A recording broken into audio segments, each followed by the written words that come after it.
Hello, Sir Charlie. Yes.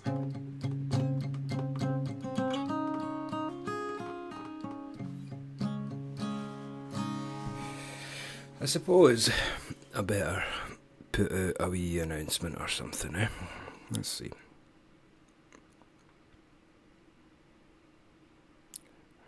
Drowsy is live. Boom. How are you, Sir Charlie? What's happening? What is happening around these parts of the day? Thank you for coming. That's really nice. Pretty good, yeah.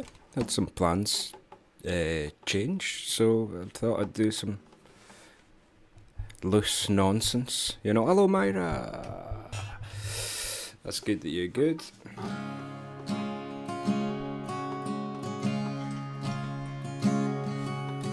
Up in horsey heaven is a thing. Trade legs for angels' wings. And once we've all said goodbye, you take a running leap and you learn to fly. Bye bye, little Sebastian. Unless you in the satisfaction. Bye, bye, little Sebastian. You're 5,000 candles in the wind.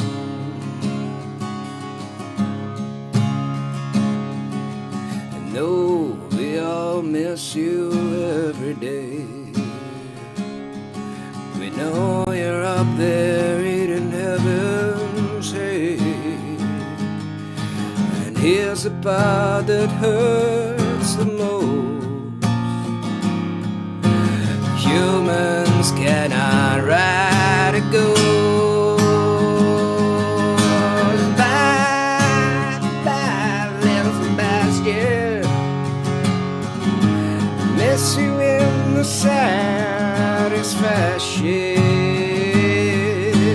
Bye, bye, little Sebastian.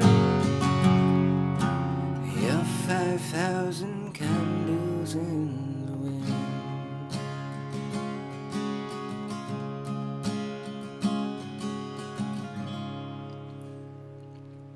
Woohoo! Hello there, Trips. Is that right?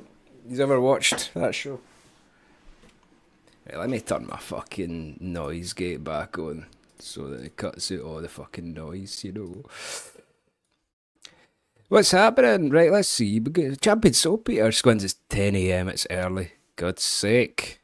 That's good though. How are you, Soap? That was some good wrestling badges you did, by the way. Seriously. Love the timing, says Chloe. It's just hoovering my new floors. Need to relax. Anyway, hello, friends. Hello to yourself. Is it, bro? It's too hot and early. Damn it. Beans McQueen's is there. Ocean Brown.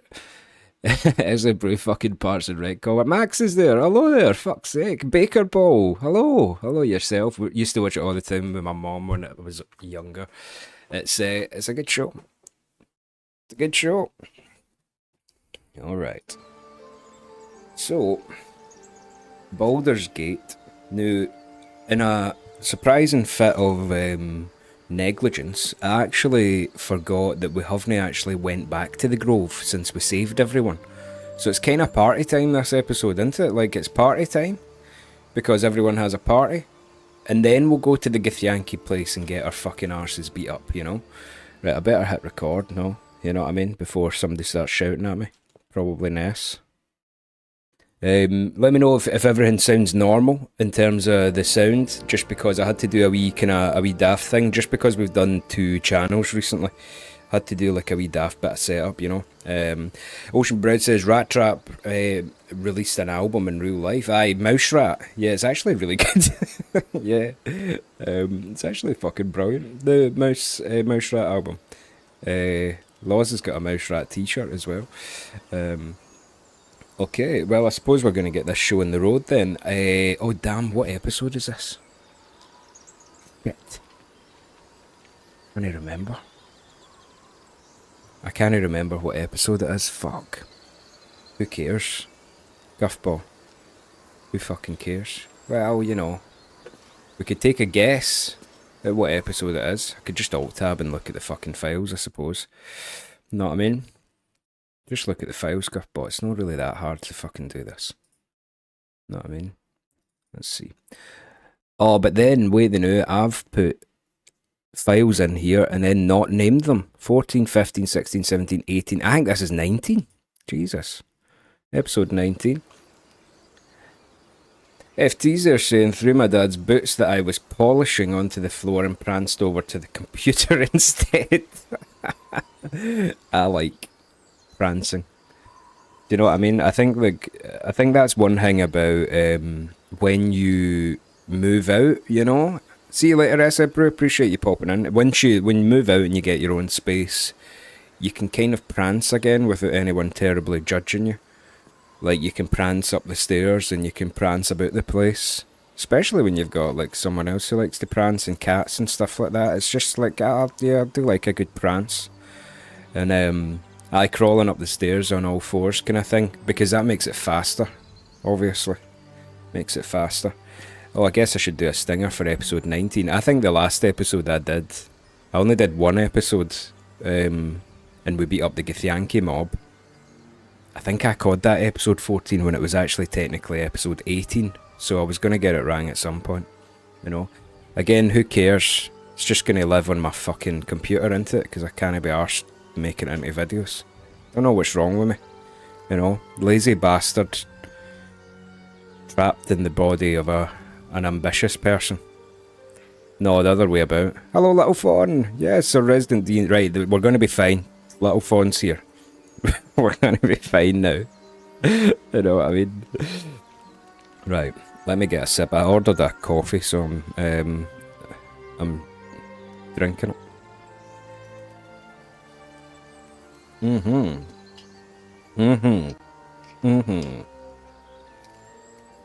Alright. What about a stinger then for episode 19? Right, well, it's episode 19. I got the episode number wrong last time. Who cares? Welcome to Baldur's Gate 3. It's honor mode. We have somehow no died yet, and we also forgot that there's a party going on in the Grove. So here we are at the Emerald Grove Environs? How do you say that word? Fresh Start. That one there. Emerald Grove's Environs, or Environs. So Fresh Start's going to come in there and give me... I've nailed it, apparently. That could be sarcasm. But you know what? I'm taking it. Well, hello. Let's get this show on the road then. We're level 5, and if you were interested, we're nearly level 6. Well, no nearly. Would you call that nearly? That's nearly in my book anyway. It's maybe not as nearly as some people's nearlies, but it's nearly enough for my nearly.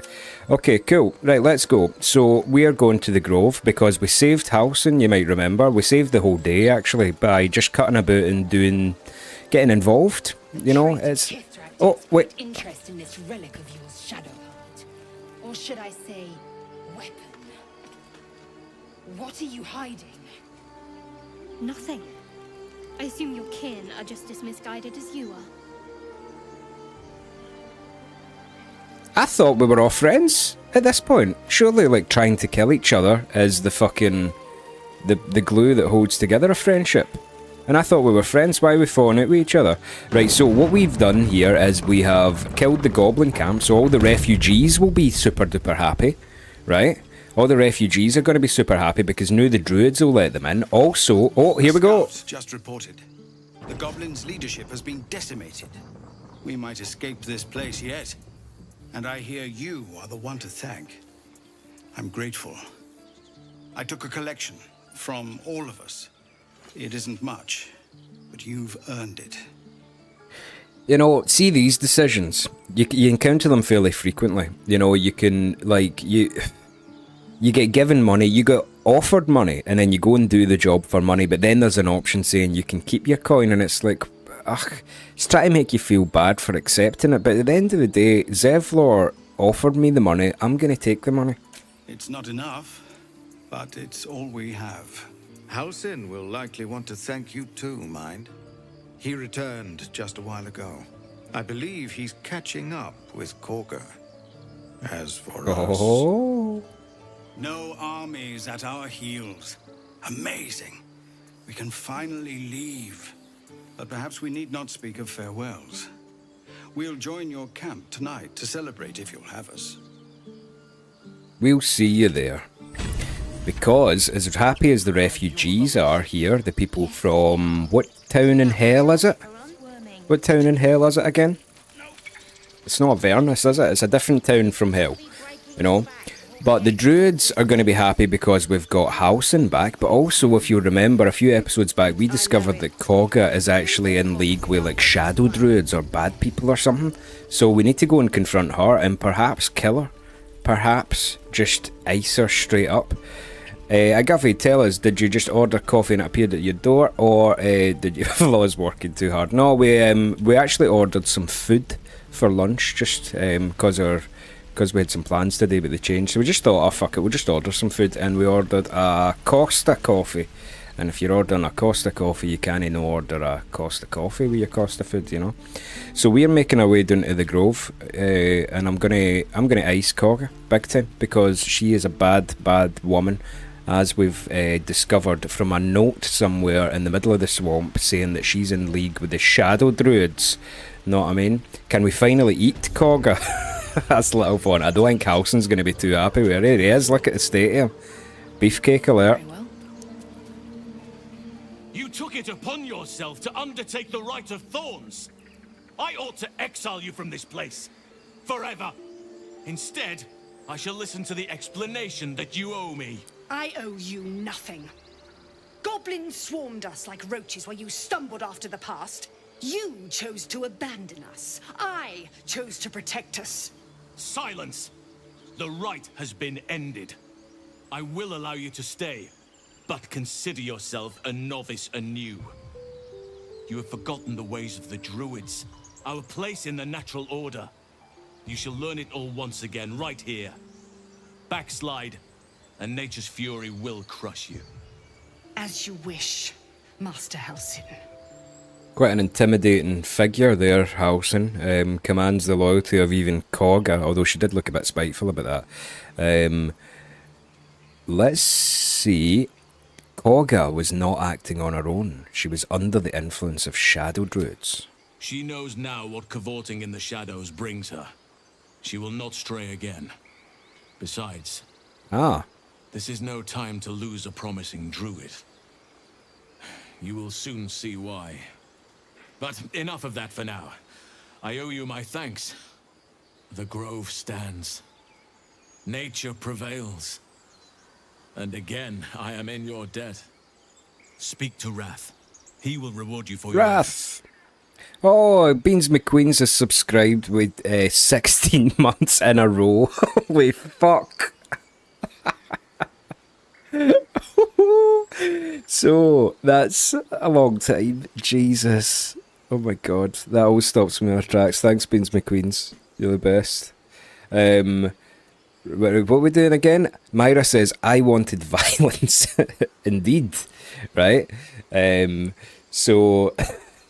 the last time I did the Shadow Druid thing, I actually delivered the information to Kogha while Halsin was still locked up, and that results in a fight. I've never done it now, and Kogha survives for some reason, so what happens next? The journey to Moonrise Towers, and all the dangers that entails. But that's tomorrow's problem. Take some time for yourself tonight. Rest, celebrate. Come morning, I'll be by your side. Oh, nice one, Halsin. James Cheeseman on YouTube says, hello people. Hello, James Cheeseman. Great name. Right, okay. It looks like we are gonna we're gonna spare Kogha. God damn it. Even though she's an evil bastard, you know. Right, so we need to find Wrath here, don't we? I'm not gonna be speaking to everyone. You don't need to. You don't need to. So, there you go. Do I need help, says Beans McQueens. You do not need help. And we all help each other.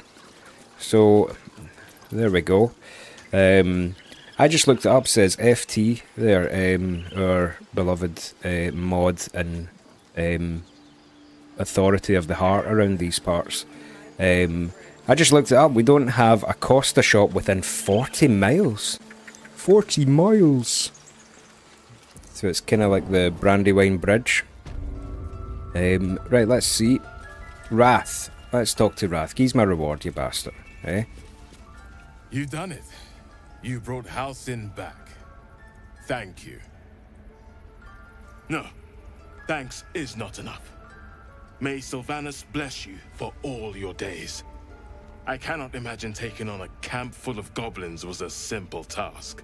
Wasn't it quite as complicated? Oh, well, aye. For someone like me, it was pretty simple, actually. Fair enough.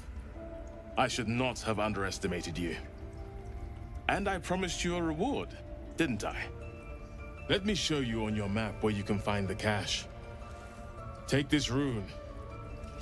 You'll need it. Place it among the pedestals inside our library. When the wolf glows brightest, everything in the vault below will be yours.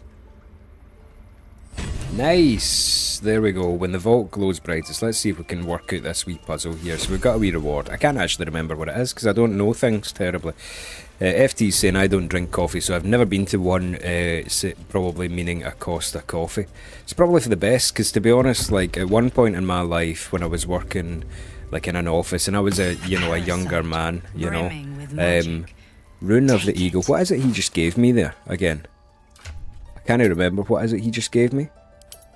Latest. Rune of the Wolf.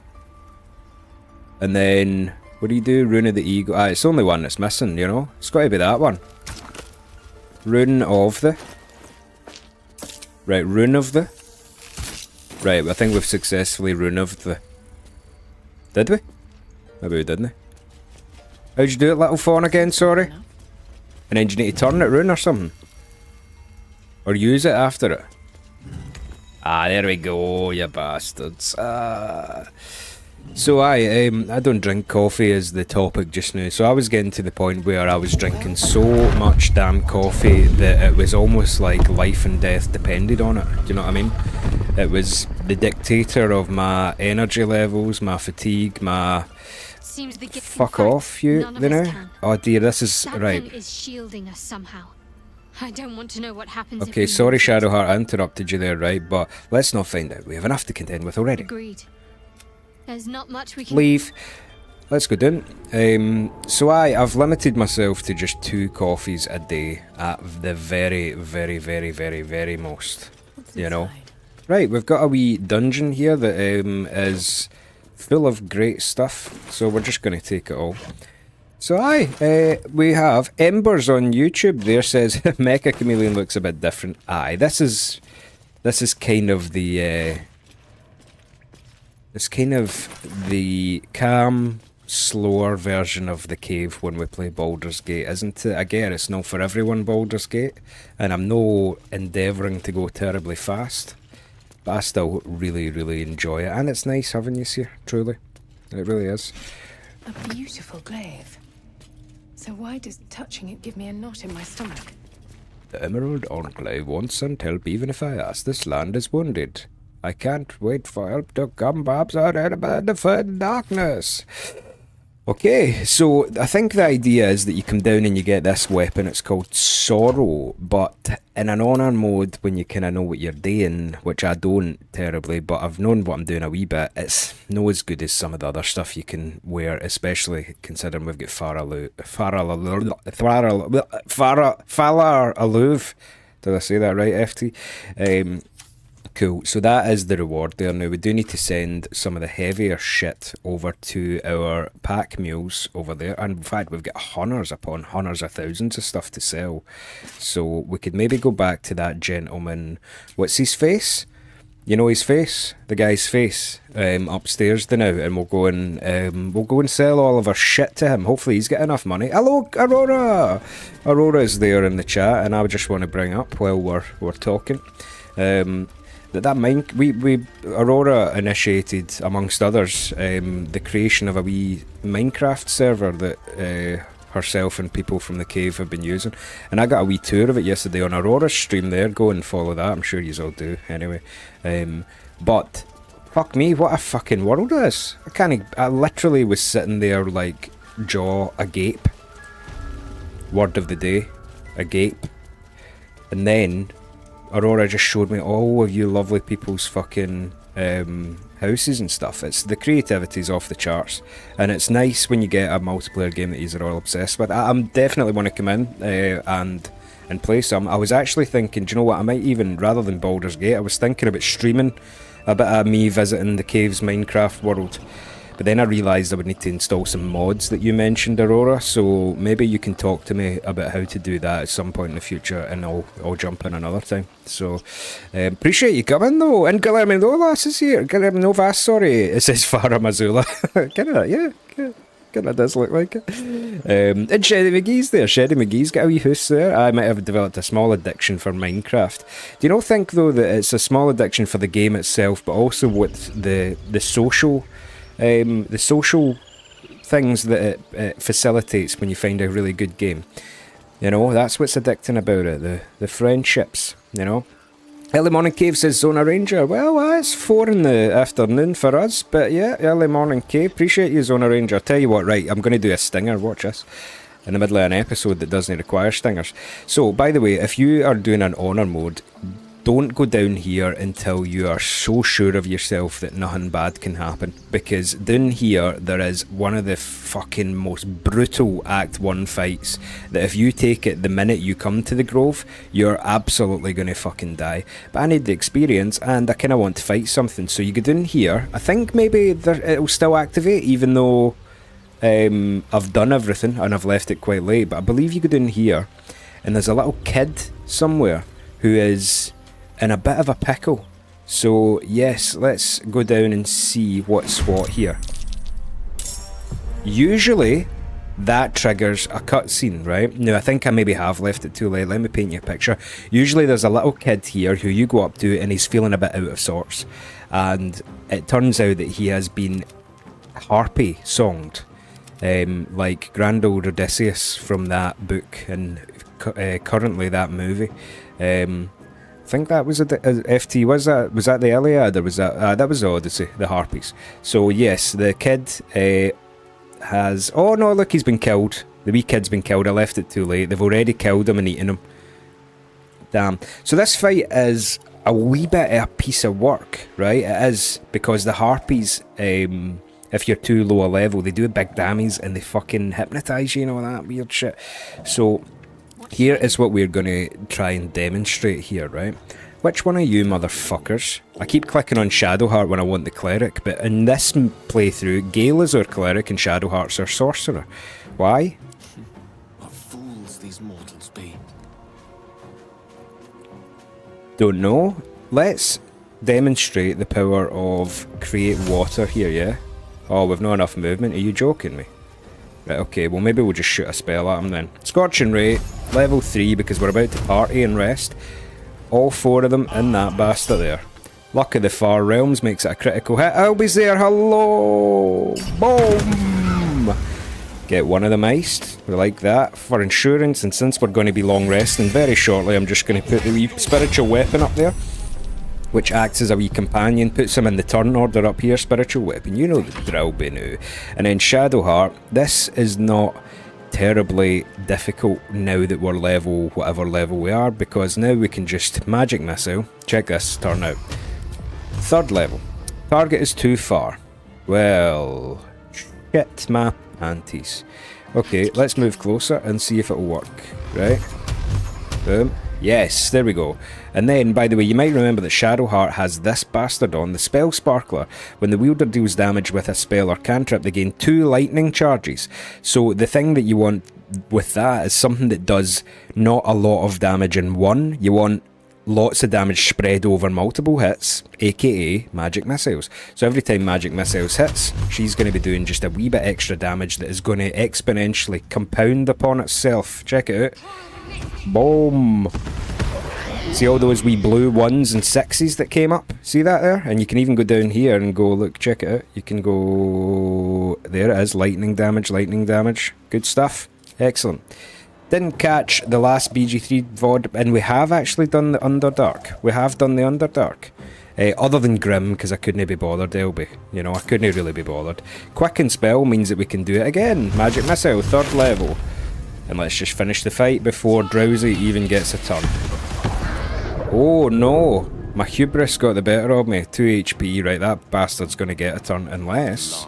Nah, there's nothing. There's no recourse. Okay, hypnotise one of us then, you bastard. Miss. Okay, this should be pretty simple from now on. Let's just go and hit him right in the face with Father Aloof. Old school bard style, why not? Luck of the Far Realms. Boom. Oh, there's one more, pardon me. Right, okay, cool. Maybe I shouldn't have been so hasty. I wonder then, Lae'zel in all her strength, are you able to throw that distance? Throw, returning pipe? Oh yeah, she is. Boom. Luck of the Far Realms. You can see how the builds have kind of came on like, oh, one hit. Did that do 37 damage there, did I see? Jesus. 37 piercing damage. That's a good turn one. Nice one. Hey, you sound just like that Game vs. Games 2 guy. Yeah, that's Dougie here. Yes, I've had a promotion, mate. Had a promotion. There is part of me, right, that would love... Here's what I would love, Dougs. I would, right? See if you decided that you wanted to co-op this with me and come in this save, but then somehow you made a decision that made us all die or something. That would just be my favourite piece of, dare I say it, content that I would have ever been a part of. But, aye, how's it going, Dougs? Aye, we were going, mind I told you we were going to go away, but we've actually changed it to tomorrow. So, I've got a wee free day here, so, aye, nice one, Dougs. Right, so that fight, I know it didn't look like much there, but usually you would do it earlier, and it really is a bit of an honour mode breakpoint. Unfortunately, I've lost an honour mode there. It's quite famous for losing honour mode, so just watch. If you ever do an honour mode yourself, just watch yourself at that bit.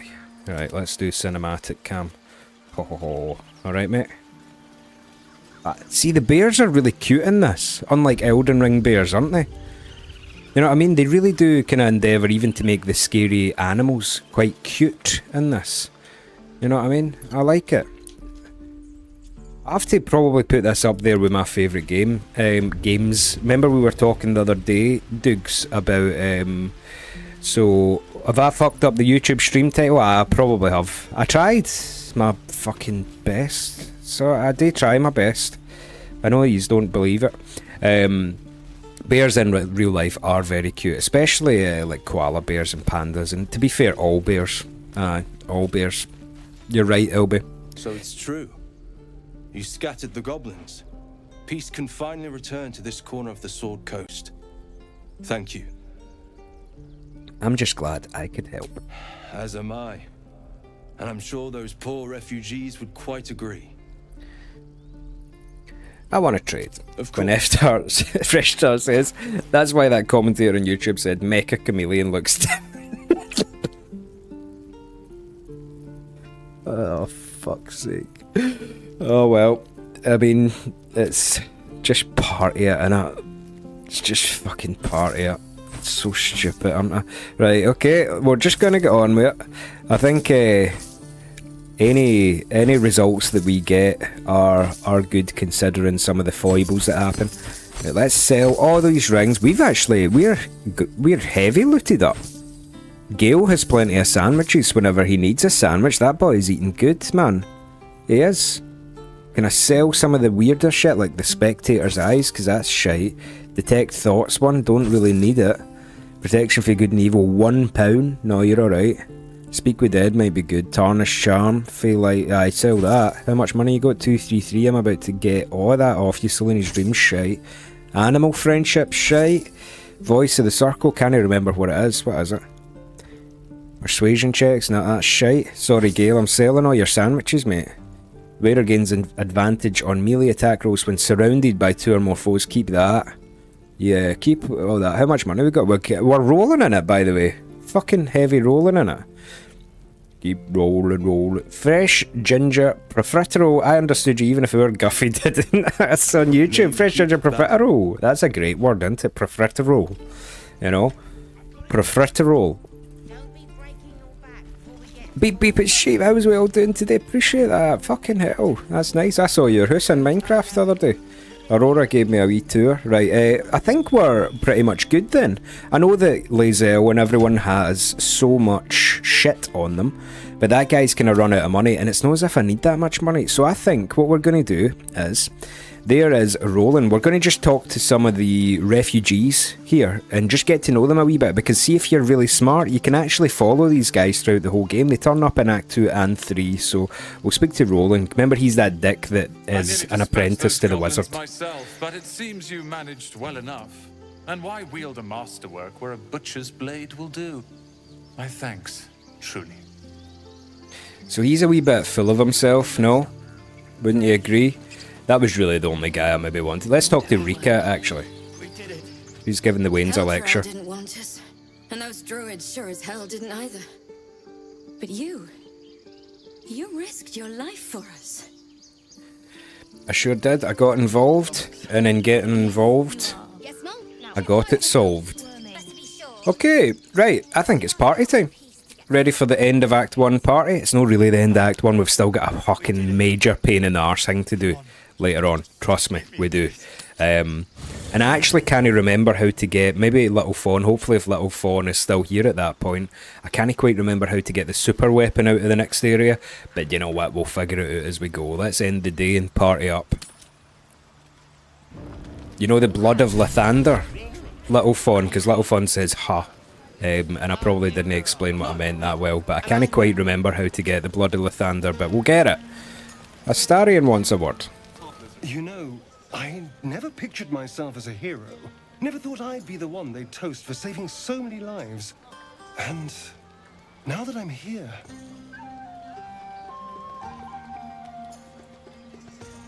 I hate it. This is awful. Really? Saving lives is awful? We killed some goblins to save some tieflings. The tally of lives didn't change much. But what do I get for all my hard work? A pat on the head and vinegar for wine. Pfft. Vinegar for wine sounds like the Hydro in Glasgow. Waffle. Whinge all you want, I'm having fun. By all means, go and enjoy yourself. I'll be here, waiting for the sunrise. So, we're going to go around, we're going to use this chance to just get to know everyone a little bit better. Everyone's, yeah, it's in the creche, we haven't done the creche yet, I just can't remember all the puzzling and all the weird shit to get to the Blood of Lathander, which is a legendary weapon that I want for Gale, because Gale's a cleric in this one. Sue me. Okay, we'll save Lae'zel for last, because I know what she's going to want, but let's speak to everyone else. What a party, look at this. You have no idea how good it feels to see these people smiling. The singing we could probably do without, but even so, thank you. Nice one, Zevlor. Yeah, Zevlor there. Who's that up there? Moll. She's an important character. Let's go and speak to Moll. Oh, Elby's saying, would you like me to write a list of what you need to do to get the Blood of Lathander? I would so appreciate that.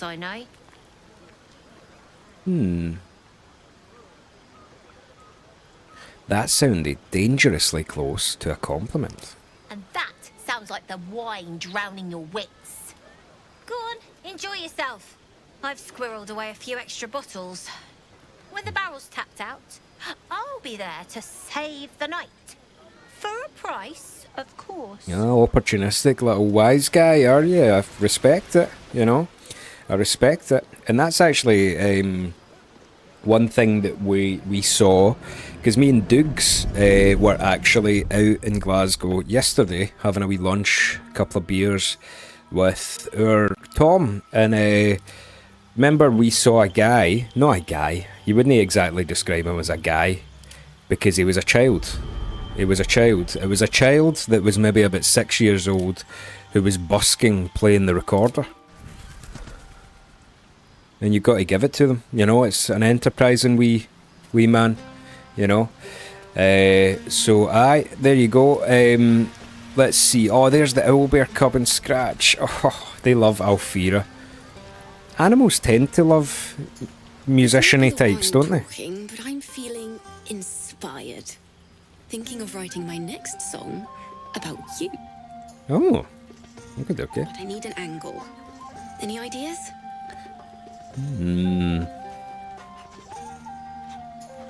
Let it only be as truthful as true poetry would permit. But of course, you achieved something far beyond mere fact.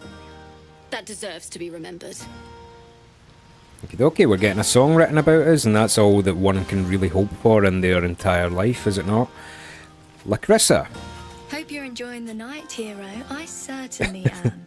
Cheers to many more like this. There we go. Nice one, Lacrissa. Right, let's speak to our home crew then. Guffy, can you confirm the existence of a note to a waiter? Would you look at this place? All these people happy because of us. It's nice to be somewhere where good is still possible. And with good potations too. Potations? I've never seen that word in my life. Hold on. Let me just pull this up. Potations. Definition. A potation is the act of drinking or a specific drink, particularly one that is alcoholic. While it technically can refer to any liquid refreshment, the term is most frequently used in a literary form or slightly playful context when discussing spirits, beers or cocktails. There you go. Potations. There you go. We had some potations yesterday. We potationed out our fucking heads, man. No, we didn't really. But there you go. Are you enjoying yourself? Fuck yes. I'm celebrating my freedom. And our friendship. And these folks' bright future besides. All I need now is a fire-retardant lover to get lost in till sunrise.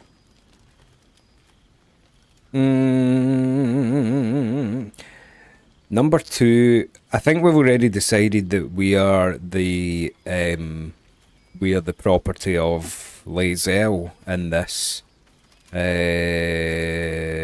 So we're not going to say number 2. I'm going to be, you know, monogamous. Did you have parties like this in Avernus? Not so much. You spend the whole time avoiding swords and schemes. Plus, people just get nastier as the night wears on. I tried to make friends at first. Learned my lesson fast. Better to keep to yourself in hell. Enjoy yourself tonight, Karlach. You too, soldier. Enjoy yourself tonight. You've earned it. Do you know, in all of my Baldur's Gate playthroughs, I've never actually romanced Karlach because she is just so much the ultimate friend, isn't she? The ultimate friend. You know, so in my honor mode playthrough that I successfully completed, I romance Shadowheart, but I went to, you know, I did the Karlach ending and helped her out, you know. Ultimate friend, you know what I mean? Dougie says, I pumped her immediately. Well, to be fair, I did, I did with Lae'zel, but Karlach doesn't quite give it up just quite as easily, does she? Shadowheart is over here, looking a bit morose, yeah? Everyone seems to be in high spirits. Strange. You know who I never thought I'd find myself caring for? Me? Your words, not mine. But not what I mean. I mean, desperate people. Like those refugees. Never gave them much thought. Certainly not that bunch in the grove. Yet we came through for them. We saved their lives. Odd. DUP says LB. Driving Under Potation. That's brilliant. That's a great band name. Not so odd. We did the right thing. That's more easily said by some than others. But nobody's here to debate right from wrong. Shadowheart trails off and glances around at the party. She turns back to you, mildly surprised you're still there. What a weirdo. I thought you might have wanted to mingle with the others. Are you trying to get rid of me? No, but I thought you might be keen to get away from me. We haven't always seen eye to eye, after all. Besides, That's true. I'm sure there's plenty of people who'll be keen to celebrate most thoroughly with you. True. Are you going to drink that potation? Can I have it? Others? What do you mean? I mean, you saved the grove. I'm sure you'll find you're quite popular if you look around.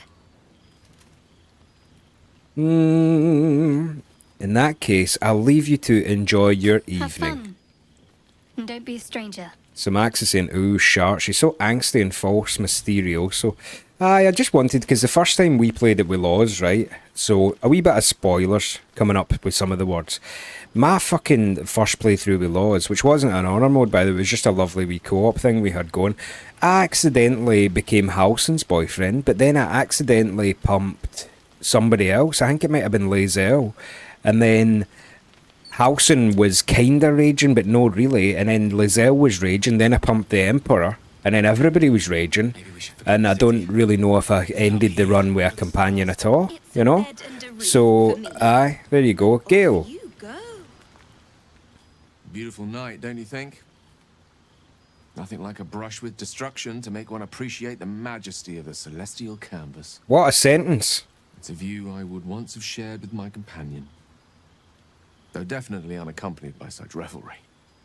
She preferred it when we were alone, curled up before a crackling hearth with some ancient, esoteric tome between us. Ink glinting in the firelight.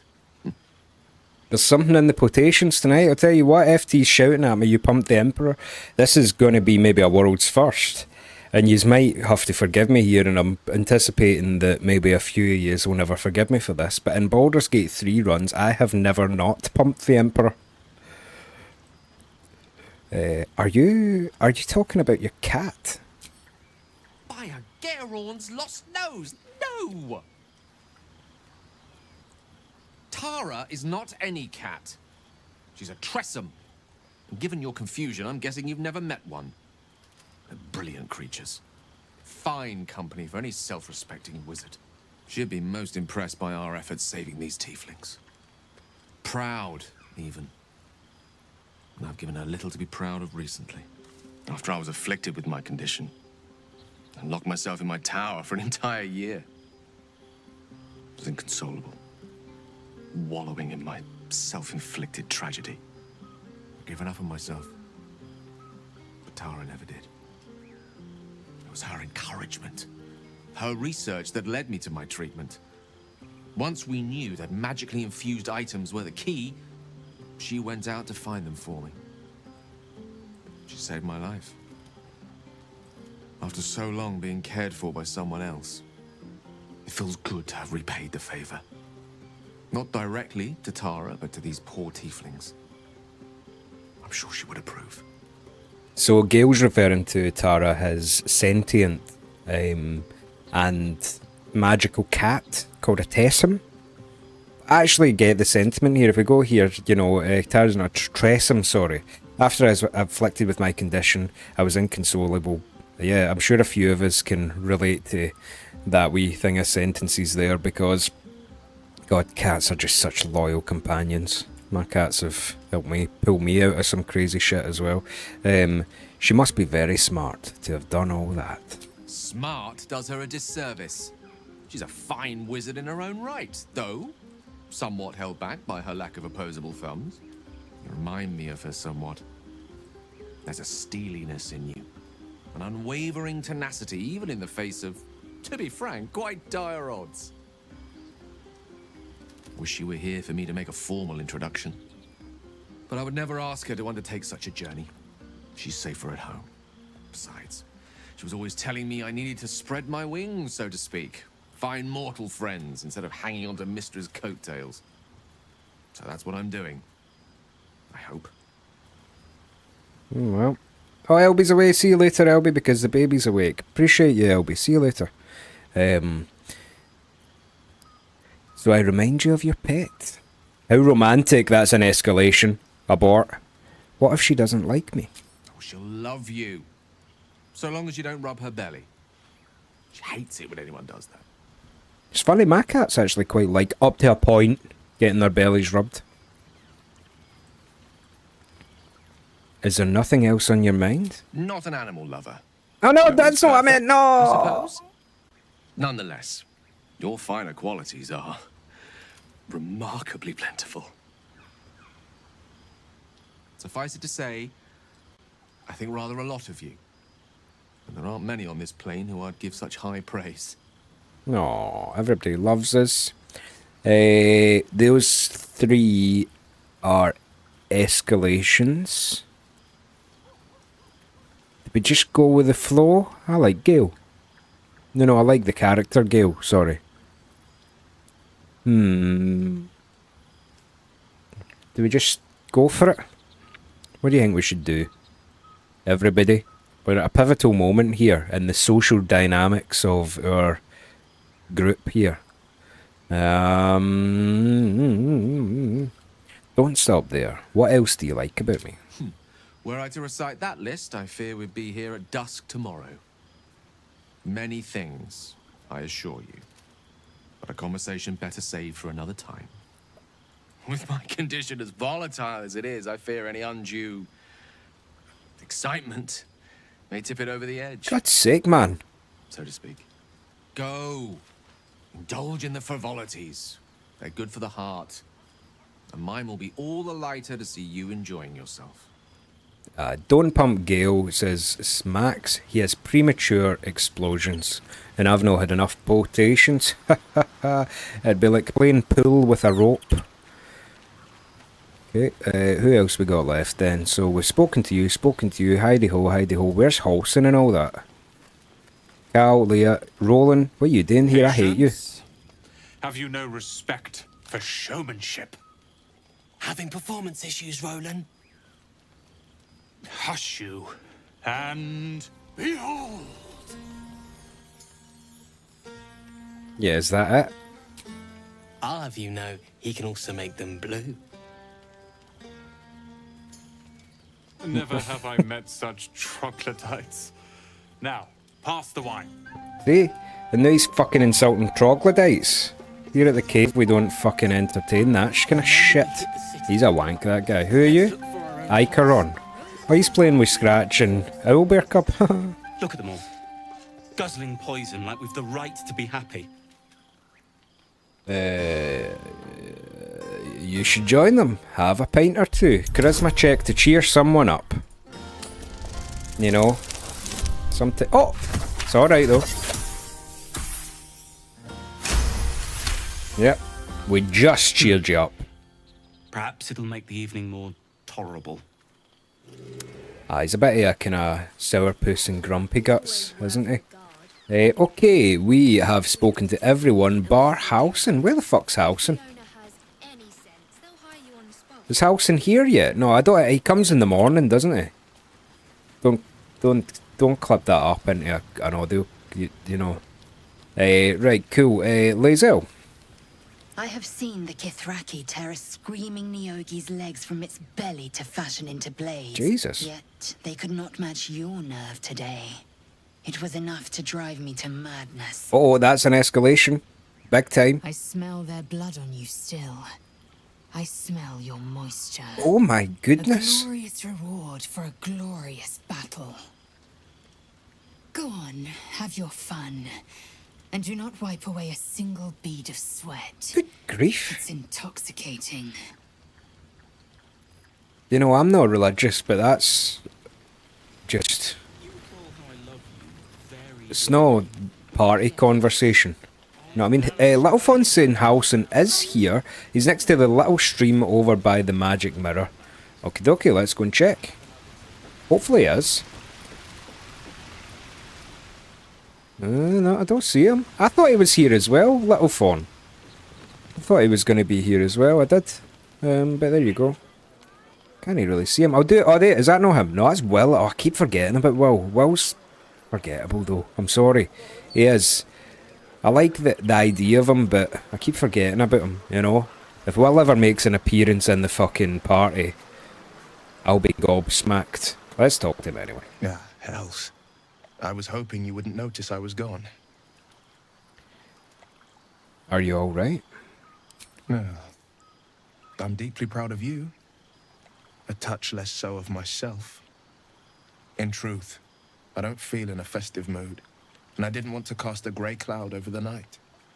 I'm a devil. I love the people from the Grove, but I unsettle them deep down. Because you're to unsettle everyone nowadays. Because you're you big don't want devil a devil horns at your yeah, party. Yeah, I thought that. Yeah.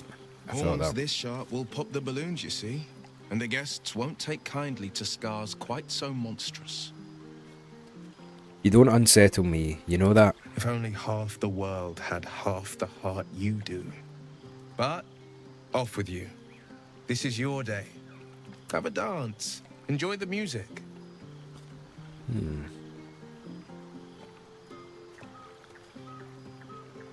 Leave. Okay.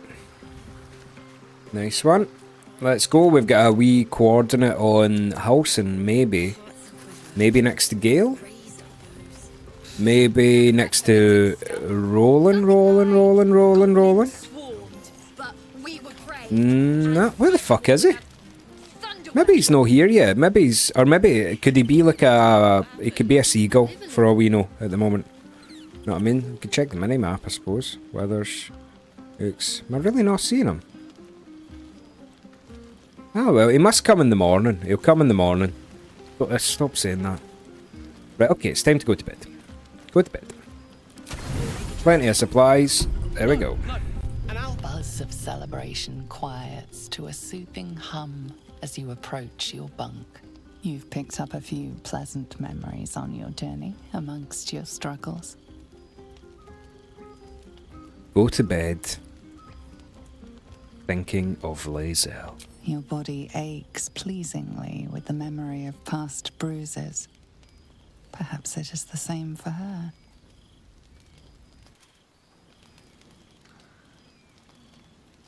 Is it? Is it gonna happen? No. I trust you enjoyed It your is. evening. After all your efforts, it was well deserved. It may be some time before you're afforded another such night. There is much to be done, and I promised I would help you however I could. I'm certain a cure for you can be found at Moonrise Towers, but it's complicated. The journey specifically, it's extremely perilous, though it seems you're well accustomed to navigating danger. What's so dangerous about it? To get to the towers, you'll need to pass through a terrible place. A cursed place. This curse shrouds everything in shadow. You will not find life, light, or anything natural there. Any who linger are twisted by the curse. They become shadow beings, tormented, dangerous souls. Sounds like I've no choice. I need to find a way through. You're half right. You have to get to Moonrise, but you still have a choice of how to get there. You could go overland, along the Risen Road or through the mountains. Easier at first, but you'll run into the Shadow Curse eventually. You could also go under. There is a tunnel somewhere in the ruined Temple of Selûne. It leads to Moonrise Towers through the Underdark. Long ago, a man called Ketheric Thorm built a secret stronghold deep down there, before rallying a whole army of Dark Justiciars, Shah worshippers. Dark Justiciars. Must see for myself. Aradin and his lot were looking for a way down there. They were promised riches if they retrieved a relic called the Night Song. But I think there's more. From this stronghold, Ketheric's forces could access both the Temple of Selûne and Moonrise Towers. But he was defeated before he could launch an attack. If you can find this place, I'll wager it will reveal a more direct path to Moonrise Towers. And maybe even bypass the worst of the Shadow Curse. I already found the place you're talking about. It's called Grimforge. You've already been? Impressive. You'll make me redundant at this rate. What did you find?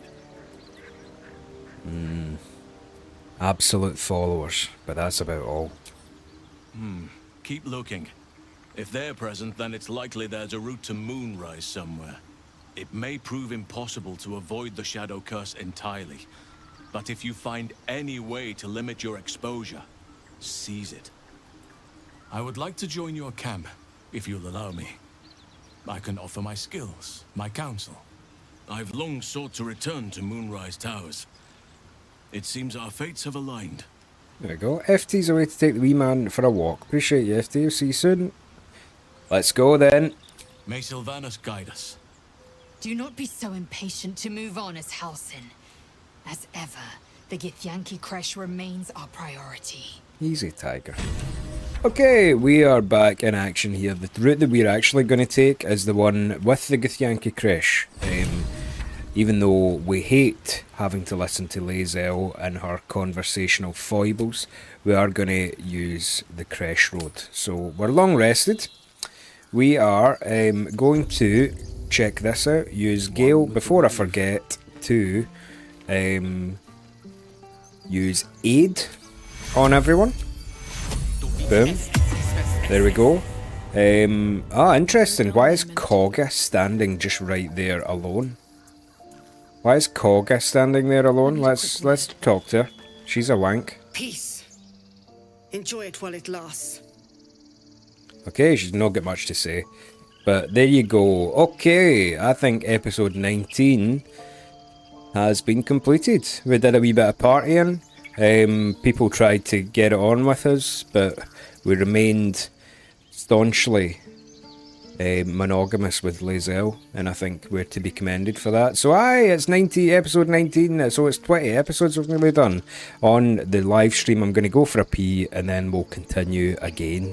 So cheerio! Stop the recording. Keep the stream up though, because I'm just going to go for a pee. I'll be 2 seconds.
Crack. Sorry about the noise there.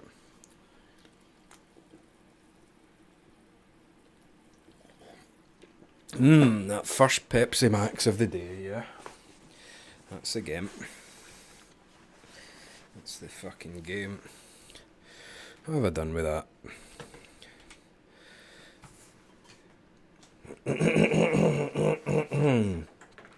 I'm a wee bit rusty, forgive me.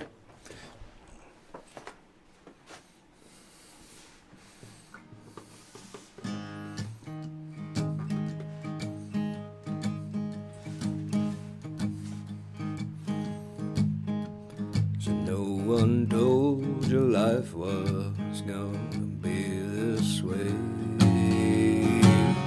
Your life's a joke you broke. Your love life's the away.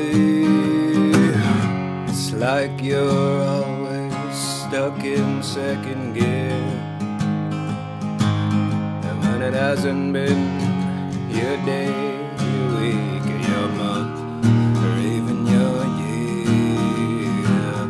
I'll be there for you when the rain starts to go. I'll be there for you.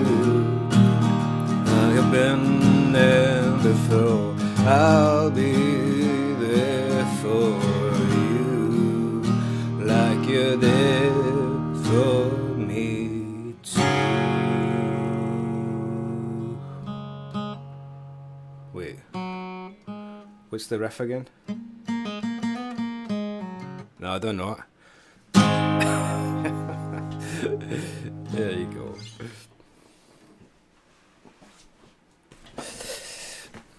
Clap. Charlie got the clapping. Nice one, mate.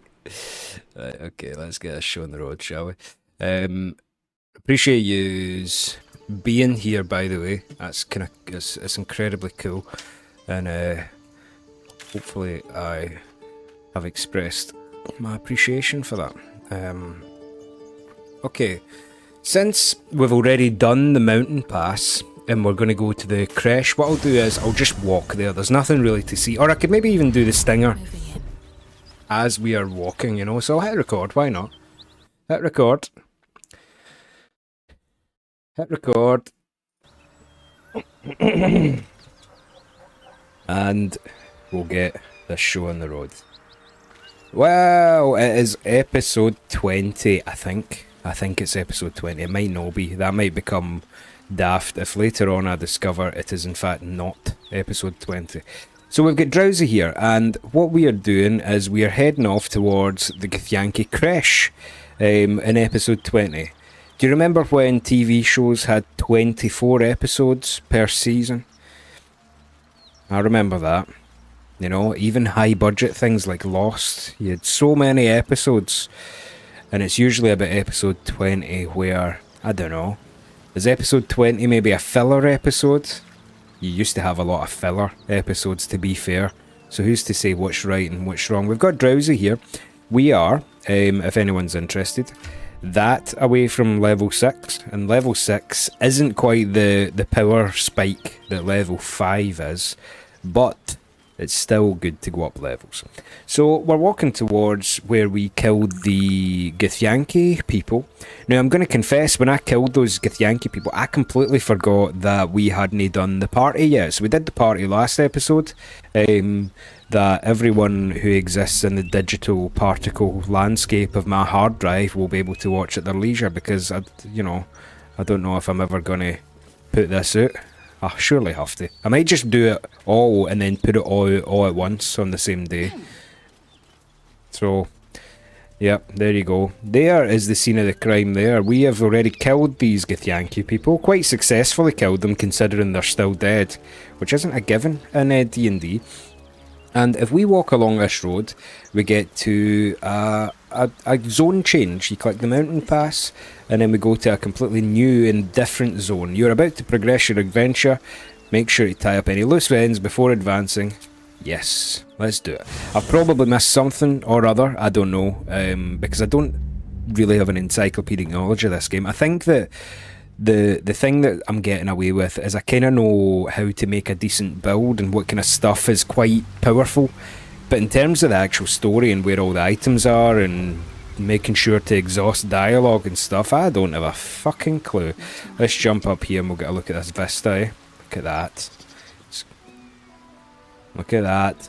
So down there in the distance we can see this this structure here. That there is an old temple that the Githyankis have turned into a creche. Now, it is quite difficult, but I don't foresee us having any problems. But it is quite a difficult place. There's a couple of fights in there, and they are probably verging on run killers. There is a strange fight up here somewhere with a skeleton man, though, that you just need to keep your wits about you for. Oops! These markings. Tirsu script scratched in the ground. As I expected, a creche must be nested in the temple below. We must go there at once. How do I know I can trust your people, considering they've already jumped us 2 times and I've had to kill 5 of them? You don't have to trust them, only to trust me. I have not failed you yet, and I have no intentions of it now. I don't need you to believe me for it to be true.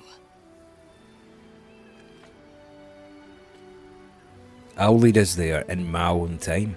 We need to stay close if we're to survive. Very well. But promise me we will return before our chance is lost, else I make my way there alone. Sometimes you need to check, Lae'zel, you know. I promise we'll go to the creche before we lose the chance. Lead on then. Sometimes you've just got to put a wee check in place. Leave. Cool. Thank you for that, Lae'zel. Appreciate that.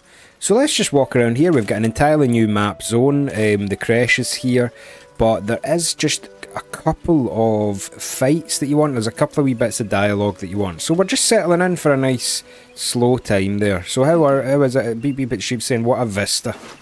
This bit is going to be quite tricky to get the weapon that I mentioned. I really want, there's a legendary weapon in the creche that I can't quite remember how to get. But I hope that yous like a wee bit of Baldur's Gate. I'm certainly fucking loving it again. Let's do this. Waypoint there. Yeah, so there is like there's a wandering and loose skeleton man somewhere around here that you just need to watch out for, because he is a fucking pain in the arse a wee bit. And one of the things in Honor mode that you need to watch out for, right, is that, see just a random skeleton man. And there he is, see him? There he's there. There he's there. Let's go into turn-based mode. There he is.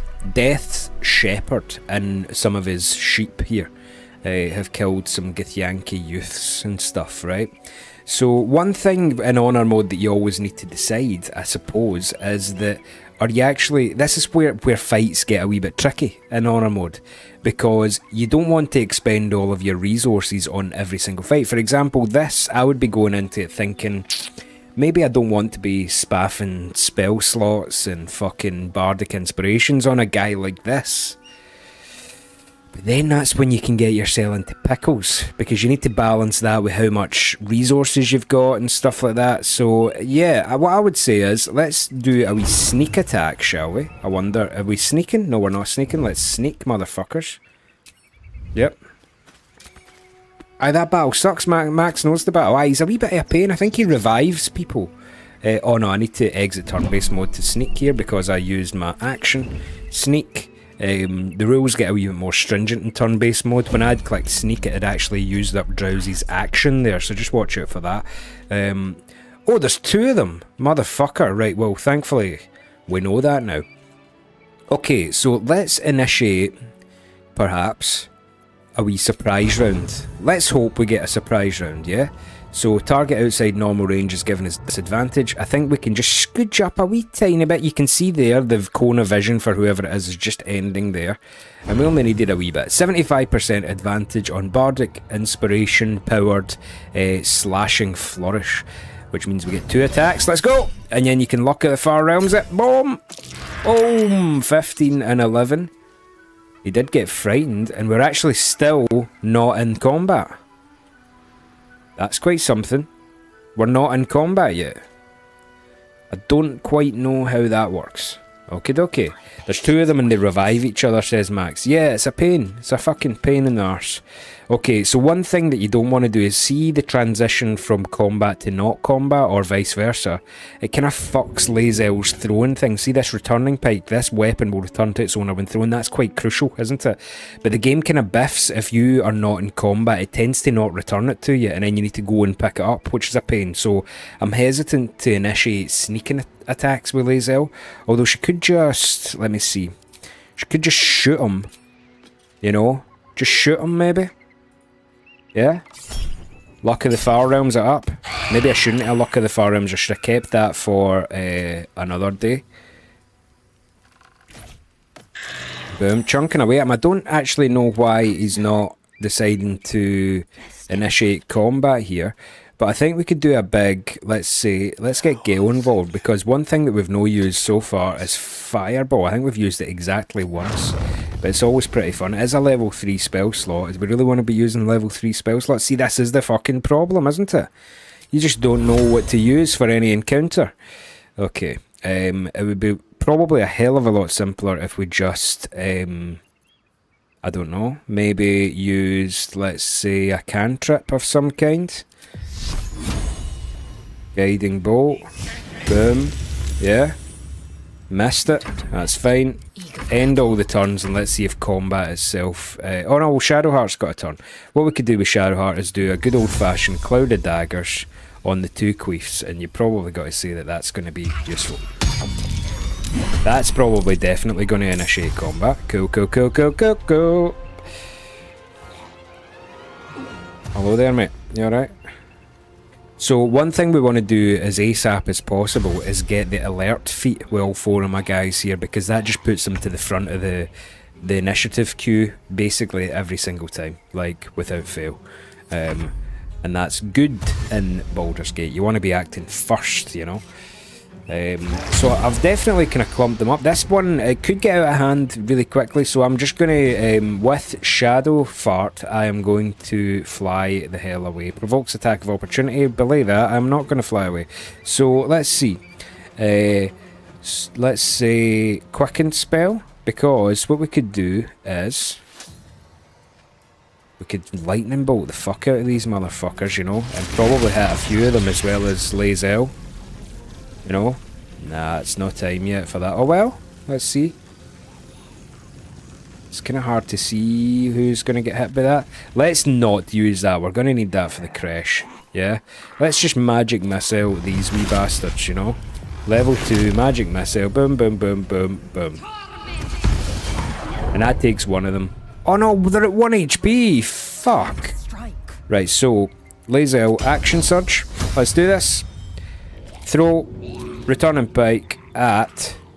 We're going to have to take him out of the queue, I think. Take him out of the queue. Miss, of course you missed. Why not? Yeah, I've mismanaged this. I've definitely mismanaged this. Just as Scottish Maiden comes in and says, alright, troops, hello there, Scottish Maiden. Appreciate you coming. Good to see you. How are you? I've mismanaged this. I've mismanaged this massively and big time. You know? I don't know what he did there, but it didn't look like it was in my favour. Let's summon a spiritual axe because I've mismanaged this. I'm just hoping that my sheer fucking blind naivety is going to mean that even though I've mismanaged this, I still come out on top, you know. Everyone's bundled up. It's not a great situation to be in, you know. But I've been in worse. Have we been in worse? We have been in worse. The Paladins of Tyr, remember? Oh, Paladins of Tyr was a close one. I thought I was a goner in the Paladins of Tyr. Okay, so it would probably behoove us to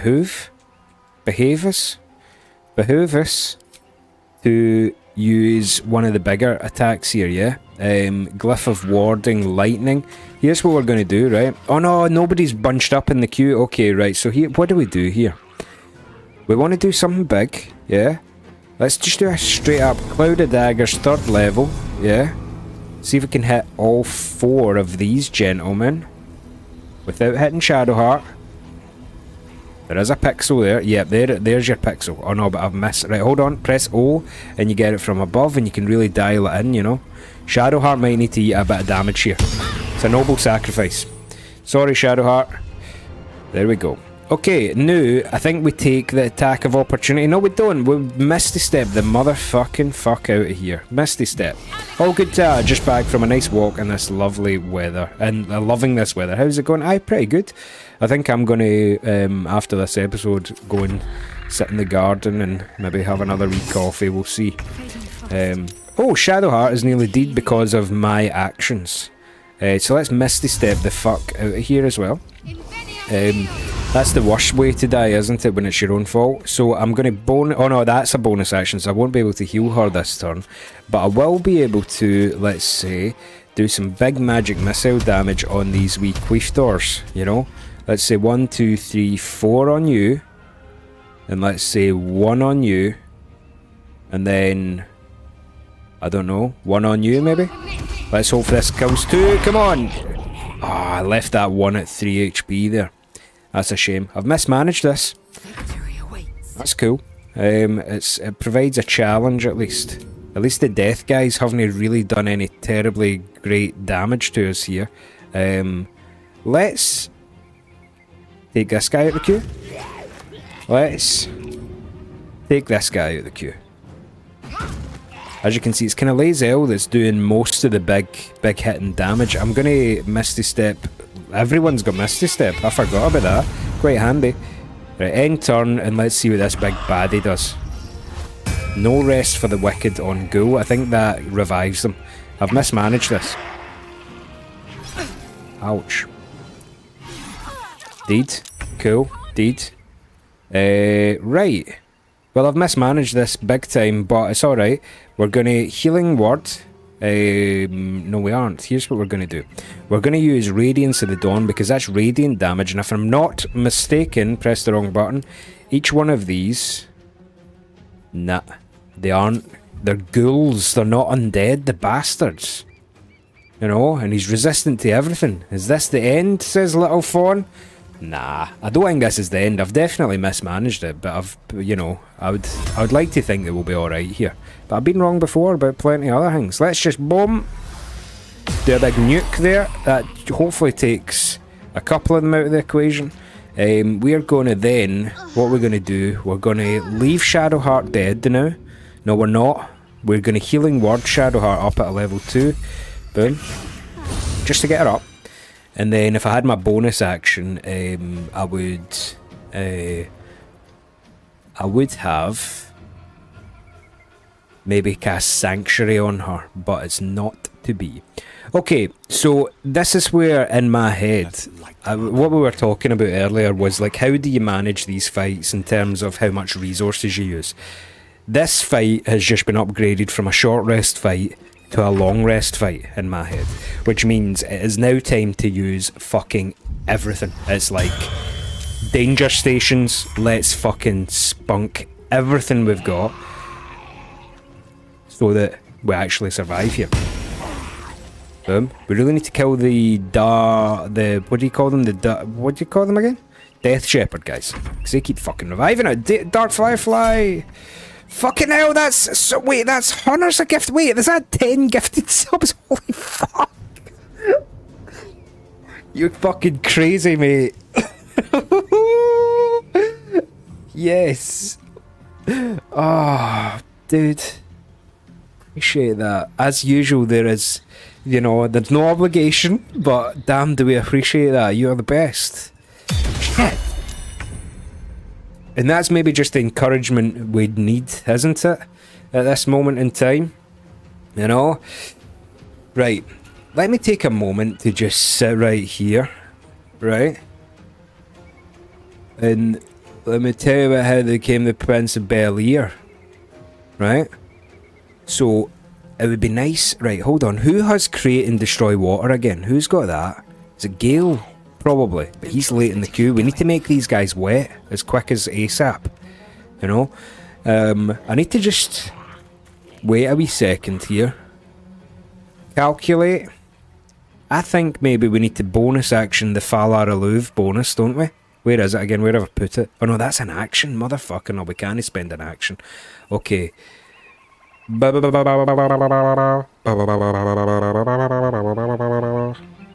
So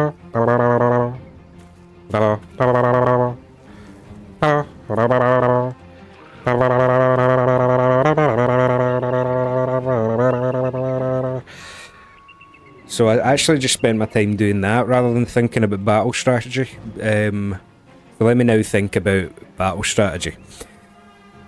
Okay, right, wait the now. So that guy there is bad. We know that. Let's start there. What do we do here, I wonder? Do we just slashing flourish? Here's what we do. I'm loath to do this, but I really don't want to die. How many potions of speed do we on? Yeah, that's enough. Drink. Drowsy. Yep. High risk, high reward. Let's do it. Come on now. Right, so we need to kill this Death Shepherd guy, but my target is too close. So I need to eat an attack of opportunity. These boots have seen everything. Miss. Ouch. To the max. Max. Right, come on. 35%'s no great. But we do get 2 spins at it. Come on. Big dammies. 12. No bad. Let's do more dammies. Boom. 10. That's no bad. I wonder, Lump's Warhorn?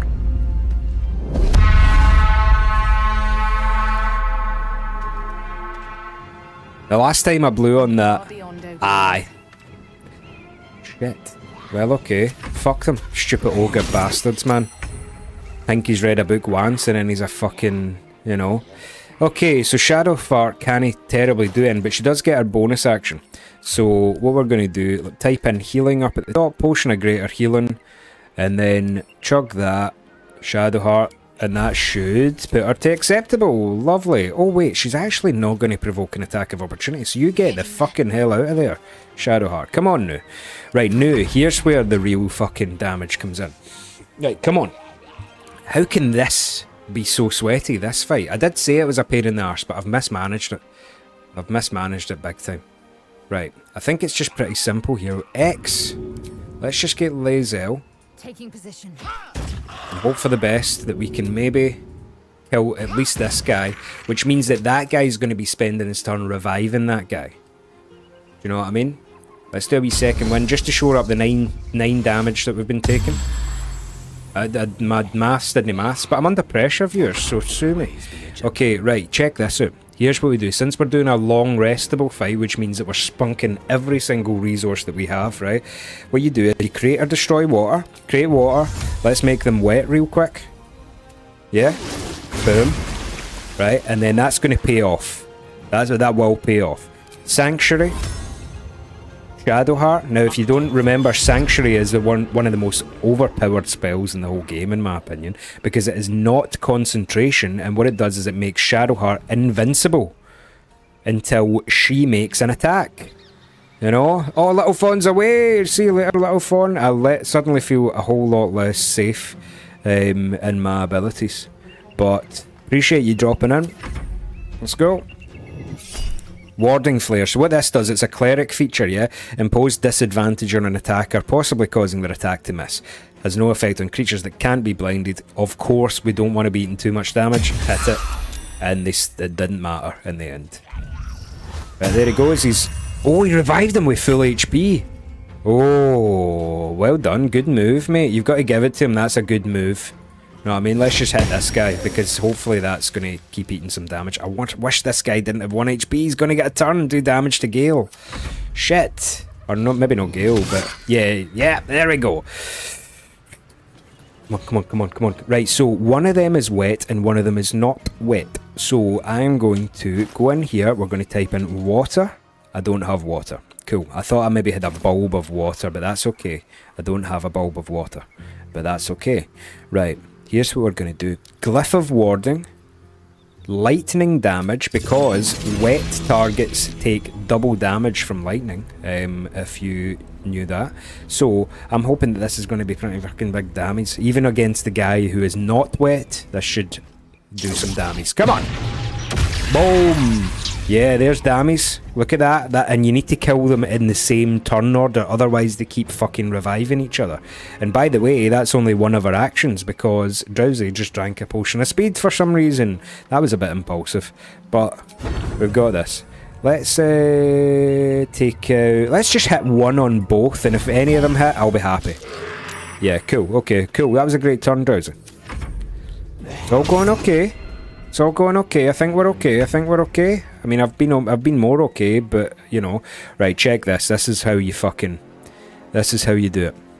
Watch this. Shadowheart, front line, lightning bolt. Look at this. And then you click and watch. Boom. 58 damage on the wet guy, and I've left the other guy with just 3 health. They can be cleaned up pretty easily by Lae'zel with a wee throw of the returning pike. Disadvantage threatened. I'll kill this guy first then. Boom. Right, and then... Yes! Jesus, I didn't think this episode was going to be all this. I thought we were going to get to the fucking crash. You know? Right, so since we already need to long rest, I may as well just ensuring it with this. Boom, boom, boom. That did not ensure it. Okay, Drowsy, ensure it, motherfucker. Boom. Woo, Jesus fucking Jonathan. That was harder than I thought it might be, but that's alright. It is honor mode. For a random queef fight, Max says, this fight sucks, and don't I fucking agree with that wholeheartedly. I'll just short rest just in case I get jumped by anyone. Don't really need to be taking all the weird, see all the queef stuff for just like 65 and 180, even though, see that price there, that won't be what you would get from that at all. That the shop will not pay you that. But I've got 3,000 gold, I'm not exactly destitute, so we need to just keep on trucking here, I think. I'm not going to be picking up too much shit. I'll pick up good stuff, but I'm not going to be picking up all of the shit from now on, you know? Sylvan Stone. Don't know what that does. Dead Zealot of the Absolute. Cool. Missive from Moonrise. Let's get that. A wee bit of intel behind the scenes. Duke Ravengard is to be delivered unharmed or mostly so immediately. Moonrise Towers cannot fulfill its destiny until the Duke has been delivered.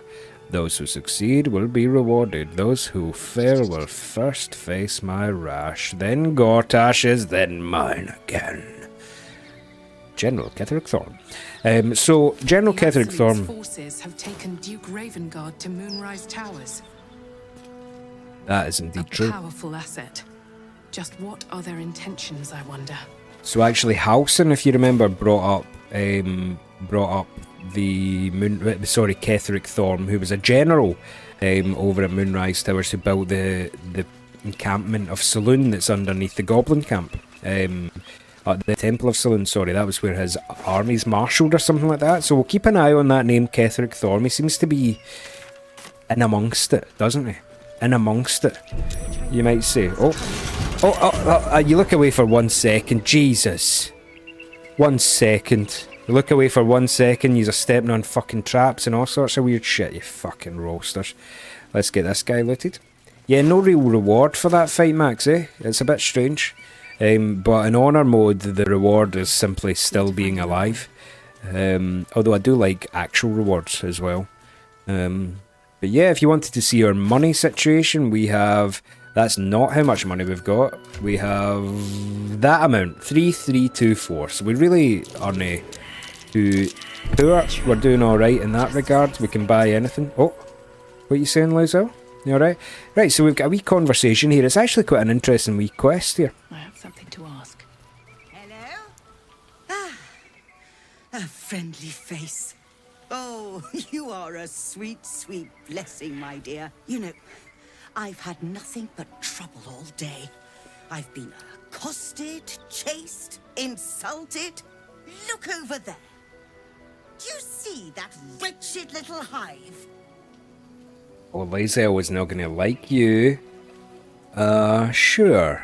It may look like a peaceful ruined temple, but it is overrun with brutish, stupid, rude Githyanki. Brutish and rude by your wretched standards. But stupid. Kachaki. Your charming companion would call it a creche. But it was built on what remained after the Githyanki slaughtered all of the monks. I'd call it a murderous training camp. Acutely observed on both counts. Honestly, I was doing them a favor offering to buy one of their eggs. And how am I repaid? Attacked and run off like some transient. Transient? I've never heard that be something you call someone as an insult. Maybe I'll start using that. Here, mate, you gonna drink that potation, yeah, mate? Transient. Look at this. Transient wants to go outside. You tried to buy one of their children. What? No, of course not. I was merely... Well... Look, it's just an egg. The Society of Brilliance asked me to acquire one of their roe so they can incubate it and, once it hatches, raise the spawn in their tradition. Please, do enlighten me. What is this tradition? The Society believes a Githyanki raised in a peaceful, nurturing environment can overcome its violent nature. I'm sure your friend would agree. A Githyanki is as likely to forsake its violent nature as a gnome is to fly. So what's happening here is that she wants to do a Coco the Gorilla situation. Try and raise a Githyanki amongst compassion and, you know, whatever she fucking decides is a good life or whatever, to see if the violence can be kind of beaten out of its biological imperative. Violence is taught, not inherited. You don't need to steal a child to know that. You've been sipping from the same goblet as the Society. Perhaps you'd be willing to help then, to prove your point. They may have chased me away, but surely the Gith would welcome a person with such sympathetic views to their creche. And once inside, you could simply purloin an egg. Purloin? Good words today, like. Steal one of Gith's own. I will slit your throat for even suggesting it. I'm not talking to you. You'll be well compensated, of course. Just bring me an egg.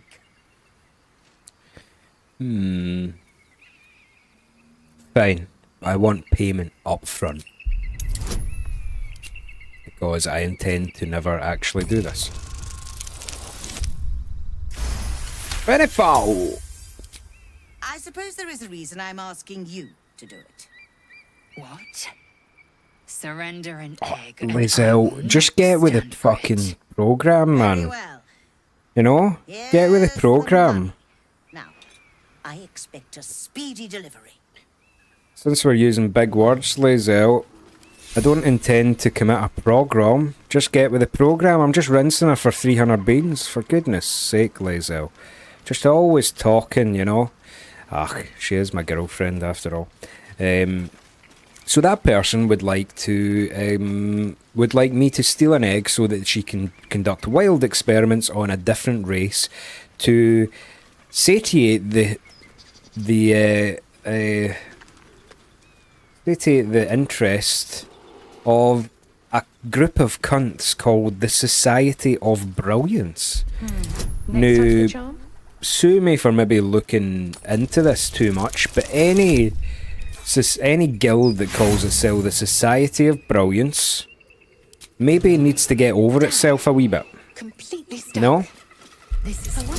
You know, even Mensa's called Mensa. It's not called the Society of Pure Brilliance. Maybe they need to get over themselves a wee bit.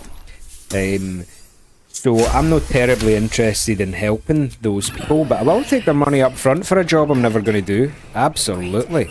So you need to roll a strength check to get this up so that we can go down there. Right, okay, this is going to be tough. We might meet God, we might get killed, we might get a legendary weapon, we might do all or none of the above, but we are going to go down to the Githyanki creche in this episode of gaming. Now, here's a thing to just do, right? This is just a thing that you need to do in Honor Mode, viewers, right? I'm sorry about this. We are going to leave Lizelle behind, because see these fucking lifts, man, right? These lifts. In fact, just do it this way. There is a lift here, and I don't think this is the famous lift that does it, but there's a lift in later on in Act 2. See, anything that makes your party slide along the screen, like this lift, sometimes it can bug out, and your party just falls to its death, and your honor mode is fucking done. Right? So just fucking, I know it might not happen, just leave somebody behind. Trust me. Especially here, and then there's one in the Gauntlet of Shar that is the famous one, right? That if you activate that lift, sometimes the game fucking biffs out and you just lose your honor mode because of a game glitch. So whenever you're fucking about with lifts or anything that moves your party, just keep one person behind. Just ensure it. Slabman Graves there says, Yowdy is drowsy, and thank God you've seen that video. Yeah. So, it hasn't happened to me before, thankfully, Zona Ranger, but I heard about it just in the nick of time. Do you know, it did happen to me and Laws in the co-op run that we did, but obviously that wasn't an honor mode, so all we did was just spin it up again. It's not a big deal, but God, that would be a heartbreaking honor mode failure, no? So yeah, just do that in a wee honor mode, viewers. This lift, any other lift, just make sure that you give it its due there. So I don't know if you've seen this, right? But there was, I can't remember the name of the lady who did this, right? But she took was it a gorilla? Or like an orangutan or something? It was like an ape, a great ape of some kind that's no terribly far away from our own ancestry. It might have been a gorilla, Coco, Kiki, Kaka. But they took a gorilla, and what they did was they said, right, well, I wonder, like, if a gorilla, how well could a gorilla do?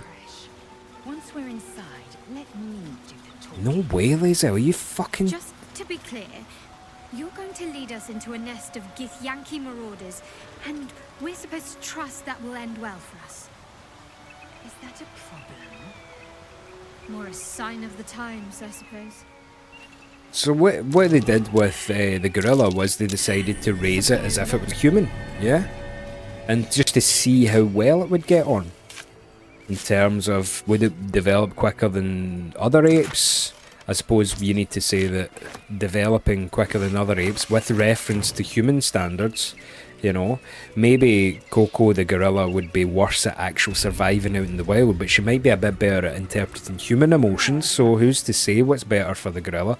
But anyway, this person raised the gorilla as a human being, and it actually got up to a reasonable level of human perception. Like maybe, I think it was like 3 or 4 Coco. Coco it is. Well done, Slab Mangrave. There you go, it's Coco. So, it's a bit strange, but she raised it and it became able to... Oh, I haven't done the long rest after that weird fight. Do you know what? There is fights before the crazy fights. I'll be fine. Let's go in. Famous last words. Look at this place. But Coco could actually, like, interpret in sign language and stuff like that. She was a smart cookie, you know. And there's a great video of Robin Williams making Coco laugh. So there you go. That's enough. On your feet. Where are you taking us? If this is about that weapon your friend was talking about, we don't have it and we don't know shit about it. Silence! Move! No. No, I'm not going in there. I won't.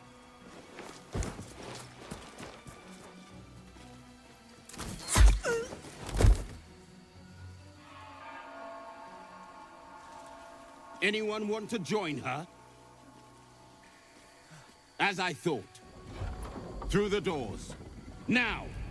The captain is expecting you. That's not very good, mate. You just iced a gnome there just because you're bigger and stronger. Forward. Fud. Carefully. These cultists have the Creche on high alert. Okay. So you wonder about Coco, like, from the human perception things, she's very impressive as a bit of a carnival attraction. Hopefully she had a good and comfortable life and nothing's really went terribly wrong, but you wonder if Coco's mum and dad, the monkey mum and dad, no, the human mum and dad, you know, Coco Pops, if they were proud, because maybe Coco wasn't terribly able to, I don't know what monkeys do in the wild, but like, fight each other and climb trees and eat bananas and that. So, would they have been proud of Coco? I hope so. But you never know. So this place is a wee bit expansive. There's much to do until before we go in, and I can't quite remember all it, but there's a few fights and stuff. So why don't we just go and get involved? Because I think that's enchanted security. Yeah, you can see it there, and you can't just go up and lockpick this one. So you need to find another way in, and there is a few ways in. You can jump in the windy. Within the artifact, a feeling stirs. Ooh. Uncertainty. So let's just do it. We'll spend the remainder. Curiosity is getting the better of you. Do not let it. Stay away from the Githyanki. Okay, we are not going to listen to our own feelings. Continue. They want the artifact. They'll stop at nothing to take it from you. That guy just fell asleep steaming because I think they found the fucking wine cellar, and God bless, if I found a wine cellar, you know I'd be fucking drinking that shit up. So there's some drunk kobolds in here. For me, they're experienced because we are literally about to turn level 6. Maybe this fight will get us to level 6, and then we can level up, and then we can explore the rest of the place. Why don't we just ice this guy straight up? Oops, that's started the whole fight. God, I have mismanaged this entire episode, haven't I? Alright, at least we've got position, you would say. This is position. They need to come into my bottleneck here. Yeah? So, let's end this, indeed. Right, this isn't that hard. They're only kobolds, man. There's just hundreds of them. And if I can help it, I'm not wanting to use too many resources for now. So I know this seems batshit crazy, but I'm just going to end turn and let them spin up and come into my wee bottleneck funnel, you know. Slab Mangrave is pretty confident we can pull this off. Appreciate that, mate. Alright, so, cool. Right, so she's taken her turn already, so we'll just end turn with you, and then let's get Lae'zel into damage dealing position here. Boom. It's actually quite, it's crazy good having a fighter be actually ranged. It's like physical plus range, so this returning pike is definitely one of the most fucking brilliant weapons in the game. We'll keep our action surge right now, yeah? Keep our action surge right now. In fact, I think instead of mismanaging this, I actually think this might be the optimal way to do it, so nothing explodes, and then we can go and loot all of them without anything fucking having burned down, you know what I mean? So, this is just free experience for us. It might be a wee bit time consuming, but that's Baldur's Gate for you, you know what I mean? We've got Elden Ring on the roster for our quicker action. Let's see. Does this go through walls? I think Gale could hit a good lot of them here, by the way. I think Gale could hit a good lot of them. Yeah, okay, it's good enough for me. Hit him. Boom! Iced one of them. Well done, mate. And then Gale's just going to stand there with his highest HP. No, sorry. Right, no. Forget that. I thought he had the highest AC out of all of my characters, but he doesn't even nearly have that. He does nearly have that, because it's only one off Guffbaw, actually. Right, a wee cloud of daggers never flung anybody in the Clyde. Know what I mean? I should maybe even ice a couple of them. Yep, iced. Boom. Yep, ice. Boom. Motherfucker, stop saying boom. Warding Flare, why not? Let's not take any unnecessary damage, you know what I mean? I guess we just go to the bottleneck, use a slash and flourish on 2 of them, and hopefully ice the 2 of them. Oh, level up! We've done it! Level 6! Excellent. Right, well that makes it worth it to fight the kobolds, doesn't it? So, I think, yeah, we could probably hit that guy there. Let's do it. Although, one thing with Lae'zel is that, see, throwing actually is an arc. So even though I need to move a wee bit, I would have to move a wee bit more that I don't have. Sometimes throwing through doors is actually a wee bit problematic because it might hit the ceiling of the door. Never fear, because we have Magic Missile with Lae'zel as well. It's not quite as powerful as Shadow Hearts.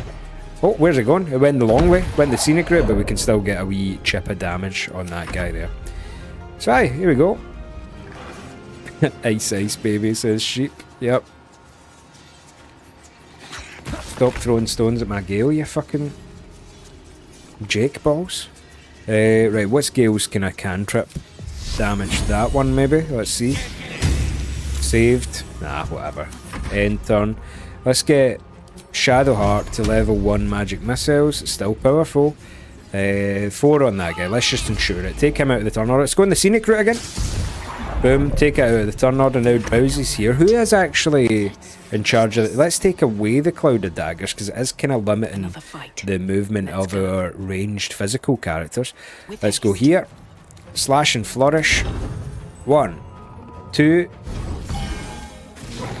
That's 16 exactly, and then a miss. So there we go. Cool. Let's go in here. Throw. You know the drill now. Doing big dammies. 1 hit. Nice one.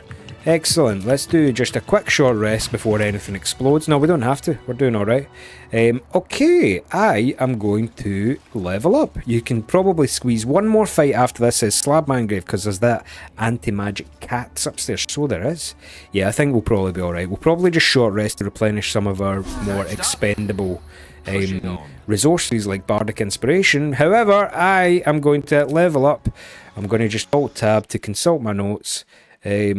And what do we do at level 6 then, motherfucker? Scrolling. Here we go. So, as we know, Drowsy here is a swords bard. Yeah. Sorry, I'll put it on the other screen, just so that I can read it at the same time. So, we are going to choose a spell. There's nothing much too crazy to talk about with level 6, but this extra attack is fucking ludicrous for the bard. We also get counter charm, which is nice. We have advantage on saving throws against being charmed or frightened. That you need to use that as an action, but that's pretty cool. Spells, the one that we are going to pick is, I believe, we're going to pick Hypnotic Pattern. Hypnotize creatures that see the pattern. They cannot attack you, they cannot move or act. That might come in handy at some point. Yeah? So we're then going to remove, what else do we remove? Because I would like to get Hold Person. I'm going to take away Featherfall and put in Hold Person, so that we can ensure that we're getting advantage on attacks for Drowsy, yeah? So that's a pretty good wee upgrade. Let's hit accept and see who's next.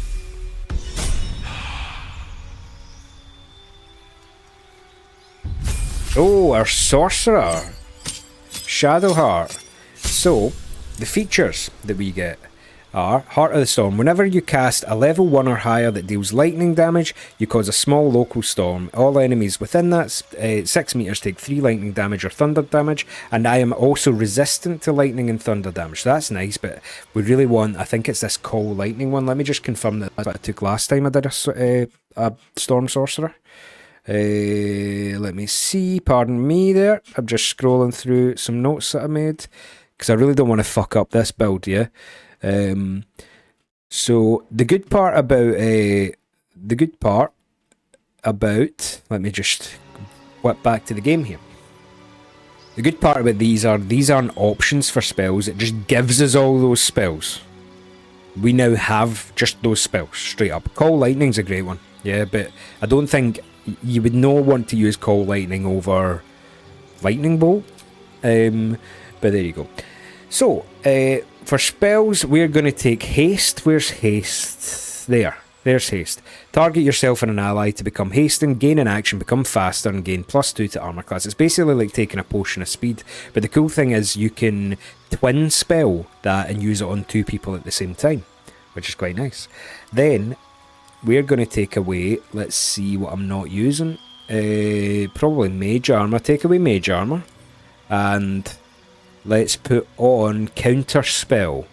Try to stop a spell being cast. Yeah, we want Counter Spell, yeah? Put that on. Boom, boom, accept. Let's see who's next. Probably Gale. Yeah, it's our Gale and the Cleric. More health. Pretty simple stuff here. Class features, we get an extra Channel Divinity charge, which is nice because it's that nuke thing. But also we get improved Warding Flare. When an enemy attacks an ally, not just you, you can inflict disadvantage on the attack roll. So that's pretty good. Let me just see, did I swap out any spells last time? So what I'm doing here, my notes are basically just like a composite of different build ideas that I enjoy, you know.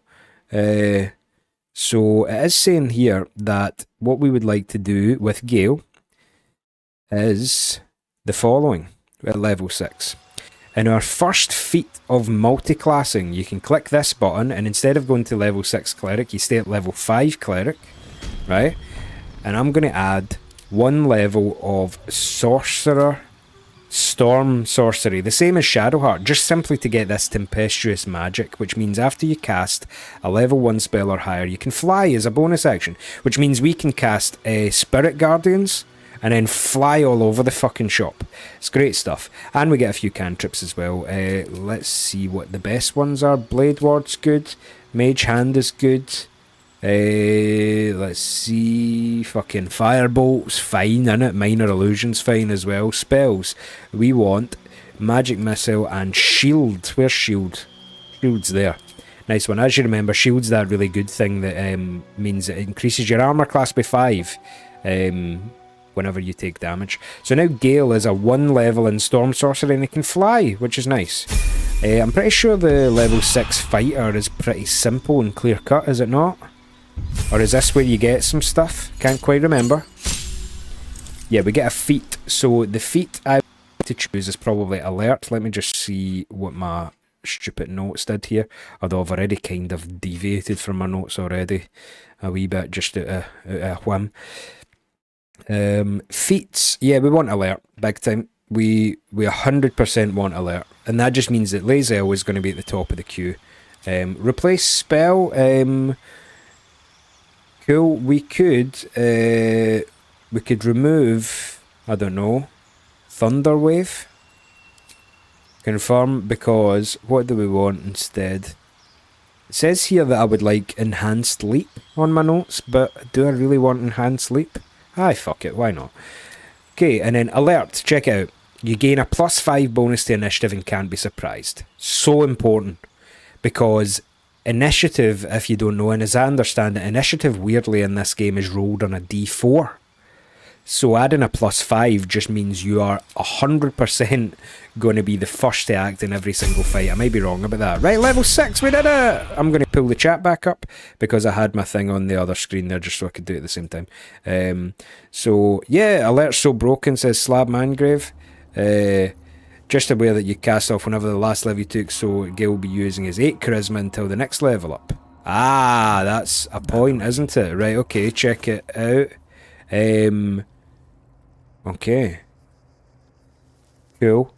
So maybe we should respec Gale altogether and do it all again. You are absolutely correct, and we're not going to waste any time in doing that. Okay, this is just what Baldur's Gate is, viewers. We're going to return to the camp. Thank God I took notes, because I'm going to go to Gale. Oh, we've got a nice new wee camp here. Look at this.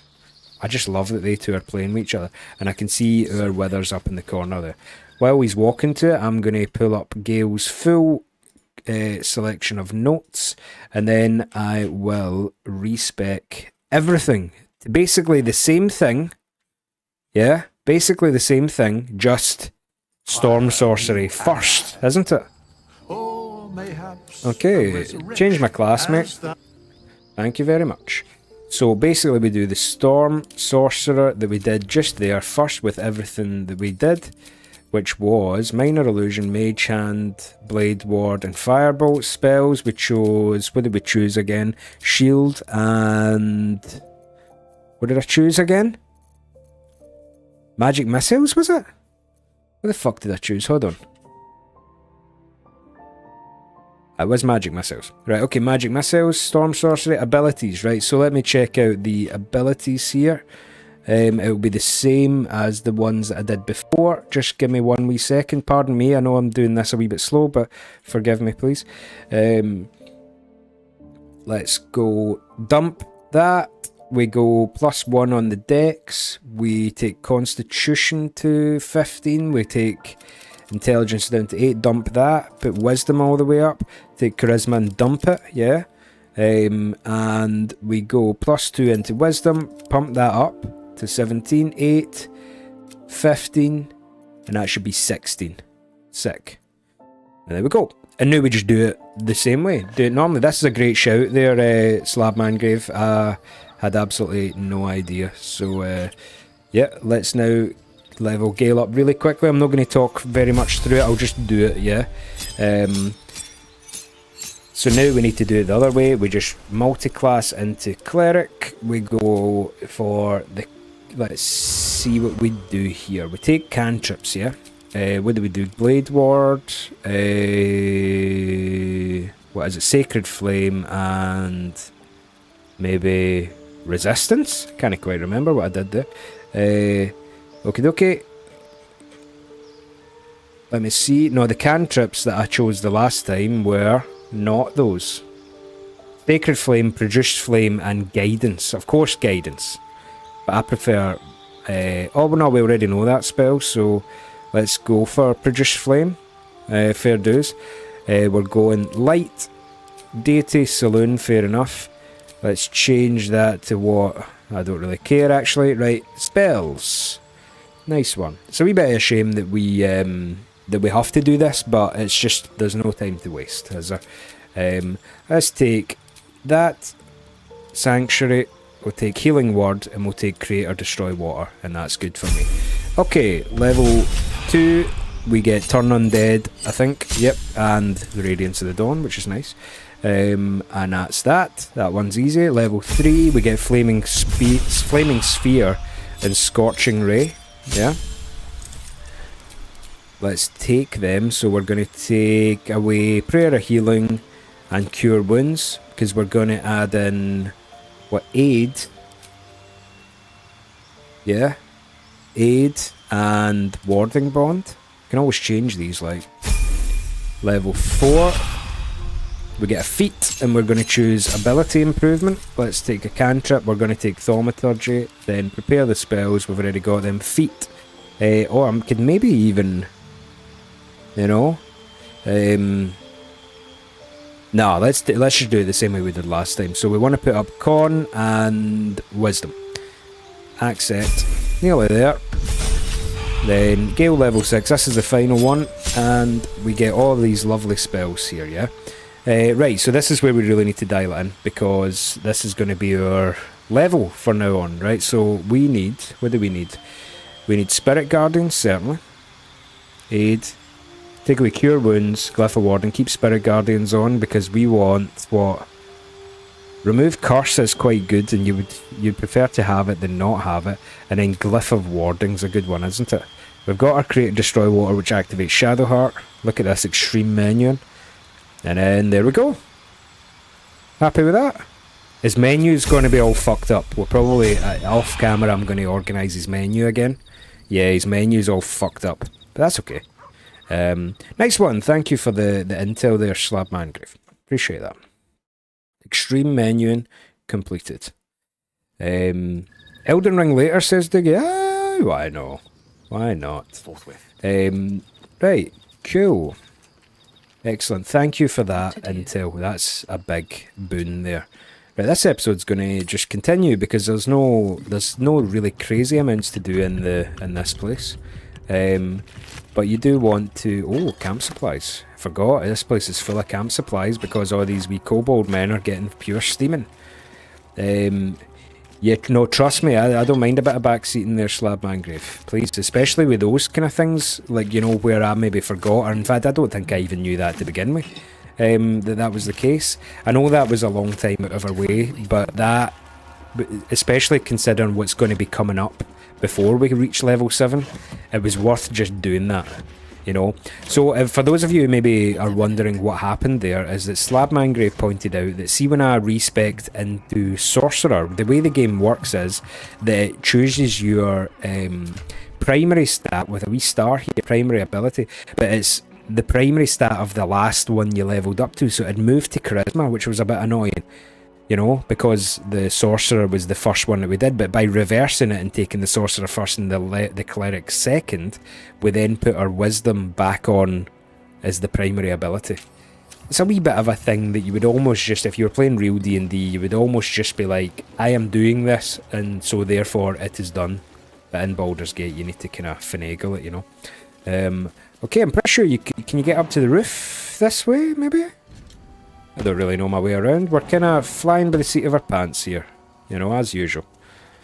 I've not caught too many BG streams so far, says Beep Beep at Sheep, but I'm also attached to Drowsy. Yeah, I've become pretty attached to her as well. Luckily, we've got past some of the harder Act 1 stuff, some of the kind of stuff where when you are under-leveled, it is super duper dangerous, you know. At least if we die now, it would be somebody who has put up a really good fight, because we are also able to put up extraordinarily good fights.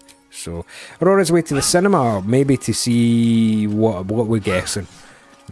The Odyssey or Jackass is my guess, so it's probably the Odyssey. But have fun. I need to get myself to the cinema as well soon.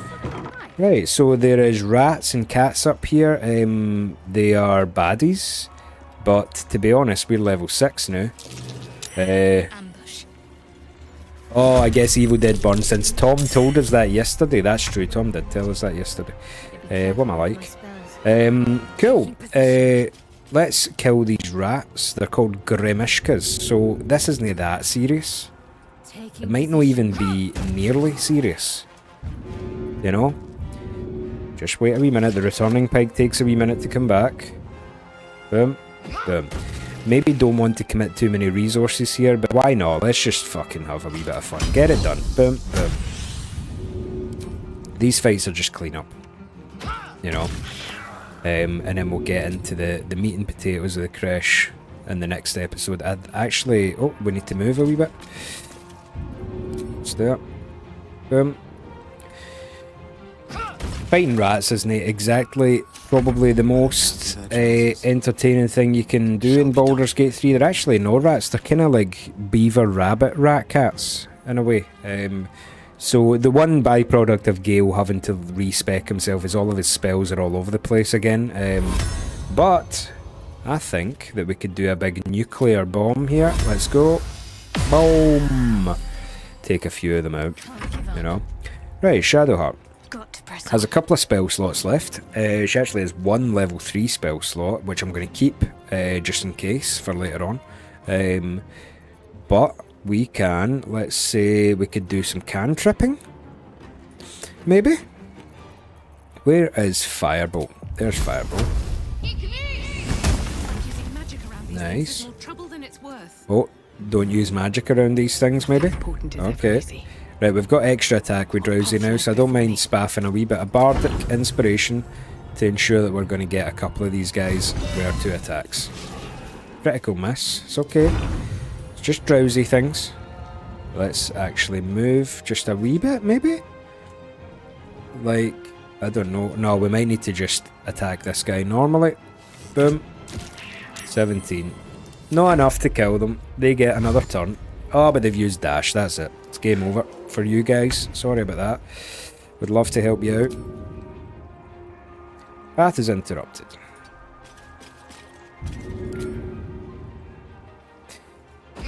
Boom. Wait for it to come home. There it is. Sometimes the returning pike takes just a wee second to return to Lae'zel's paws, you know. And you want to make sure that you end your turn after it comes back, otherwise it just stays in the ground, and that is a big pain in the arse. Let's just go and whap this guy. Critical miss. Fantastic. Let's just firebolt this guy. Okay, unstable, don't know what it means, but right, let's hit this person with Falar Aloof, shall we? Miss. Fantastic stuff. 10 damage, it's going to get an attack. It exploded a wee bit, but no enough to do any HP damage. Oh, it critical hitted Drowsy twice there, did you see that? Good on you. Gotta give it to the wee rat guy. Boom. Right, go. Nice one. Excellent. So, Scroll of Dark Vision, why not? So, I think that one thing, since Elby's not here, and well, I'm definitely 100,000,000% gonna forget how to get the legendary weapon in here. So we'll do our best, shall we? You know? One thing I don't really want to do in this one, other than when I'm doing the leveling up, is that I don't want to terribly be, like... don't want to be, like, alt-tabbing out to fucking figure out how to do stuff, you know? Let's not do that so much. Do a wee bit of lockpicking here, because there's a potion behind there. I wonder what you are, mate. 21, yep, just roll through that, go for it. What's your potion here? Necrotic resistance. Fair dues. You're looking for the Dawnstar Christ, it's behind the DC 30 door. Fair dues, thank you, Slab Mangrave, you're the best. Right, go on, Drowsy. Let's get this done. Part of me does kind of want to just rush through the fucking, you know, this place and get to the Githyanki stuff, because it is the most interesting, but who cares? We're not going to... You know, we're not in for a fast time. We're in for a slow time with the Baldur's Gate thing. Come on. Let's go. Couple more things to do up here. We do need to find a way to get through that door at the front. There's an enchanted door there. There's behaviour going on up here. But let's go up here first. Stained glass window. We have a ceremonial longsword. I believe, if I'm not mistaken, lovely viewers, yeah, this is it. Sherry McGee picked my pocket of my brain thought, and you need to find ceremonial longsword is there. I think you need to find a mace and an axe or something like that. and lay them on this. So we need to go around looking for that stuff. Stained glass window, The cutscene. monastery's notable keepers adorn these intricate panels. Lathendarian monasteries of this size were usually overseen by dawn masters, esteemed members of the clergy. Clergy.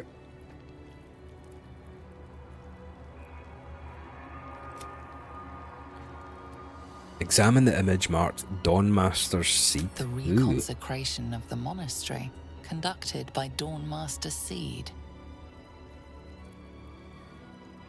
Okay. Dawn Master Stockhold. Evensong before the Zenith Day, celebrated by Dawn Master Stockhold. He's my favourite so far. Inspect the broken stained glass window. Master Vasaid wielding... The rest of the inscription and picture has shattered away. Dawn Master Welkin Glory. Dawn Master Welkin Glory beckons forth the rising sun in Lathander's name. Right, Roger Dodger then. Leave, because that stained glass thing is telling you which weapons you need to put there. So that guy's got a hammer, you need to put that up there. I think that guy's got an amulet and you need to put it up there. So we'll run about and we'll find this shit. You can actually climb on top of the altar, it's not sacrilege. And then just jump out this window here and start exploring it here too. Look at that, because then we can jump out this fucking thing here. And then, like a mad transient who's had too many potations, we jump in this window. Past the enchanted door and right up to this weirdo here who is a guardian of faith. Got a dip, thanks Guff and everyone. It's Sir Trallion, you're the best. Appreciate you. Spell. And a remarkably long-lasting one at that. Okie dokie. So, isn't there one of the ceremonial fuckers in this place? Maybe he has it? I don't know. How do you kill this guy again? I can't quite remember. Do you need to kill him? I'm sure Slav Mangrave will tell me in a wee second, or some of other knowledgeable smart cookies. The loyal troglodytes will tell me. Let's break down this wall. I actually can't remember at all where I'm going. I know that there is an encounter up at the very top. Up at the very top with like a horde of animals. Did we just kill this guy maybe? I mean, what's the harm in it? You know? He's only level 7, 70 HP. If I remember correctly, the weapon is at its feet. Yes. Yes, yes. So, here's what we do. We sneak so that we get a surprise round. And more chance to hit. Let's hit him with a slash and flourish. Why not? In fact, let's not. Let's just double check. Okay, so no resistances or anything. This should be okay. Alright. Don't. Go. 19 damage is not to be sneezed at. Even if you really needed to sneeze. Miss. That's the only problem with Drowsy, is that her feet that makes her do way more damage. Actually, these guys are not in the fight yet, so we actually get a free turn here. Just magic missile the fucking hell out of him, Shadowheart. Thank you very much. Boom. Ouch. Gale, let's do one of, let's say, something along the lines of, I don't know, maybe one of these, motherfucker. Boom. Nah. There you go. Easy. Let's do a wee short rest. I have no short rest left, but luckily Drowsy is a bard and you get an extra short rest. Boom. Skeleton. Is there not the weapon at his feet? I thought there might have been. A single gold. Cool. Okay, maybe we were wrong there. It was guarding something though, wasn't it? Maybe I've done this completely wrong. And we have fucked up the whole quest line. I wouldn't put it past myself, you know. Cool, nice one. Let's continue. outside. So down here, down those stairs. Oh no, is it not there? That bust? Is it not in that bust there? I don't know. I can't mind. So let's just continue on. There is a wee like path up here that you can go and see a vista and a grave. Could even dig up a grave. Why don't we just do that? Yeah, we'll be exhaustive. What was that green text then? Oh, back in the... That's Shady McGee is asking me. Was it back in this room here? I wonder. Your skill bar was covering... Ceremonial battle axe. Look at that. Shady McGee to the fucking rescue. Oh my goodness. So impressive that you've seen that, Shady McGee. You just fucking picked a pixel right out of the pixel's pocket, man. Well done. Appreciate it. Damn. Eagle-eyed tiger. Who are you? There's a statue shouting at me. Forgive me. We have to fire the lance. You really don't have to fire the lance. Let's talk to this statue. Looks like a magic mouth spell. That voice probably belongs to someone long gone. Sure thing. Sure thing. Sure thing. So we've got one of the ceremonial artifacts there. And the other one is cutting about around here somewhere. Okay. Cool. Let's just keep exploring. Wonderful. Can't you destroy this barricade? Oh yeah, motherfucker. Let's do it, Lazel. You know, the drill.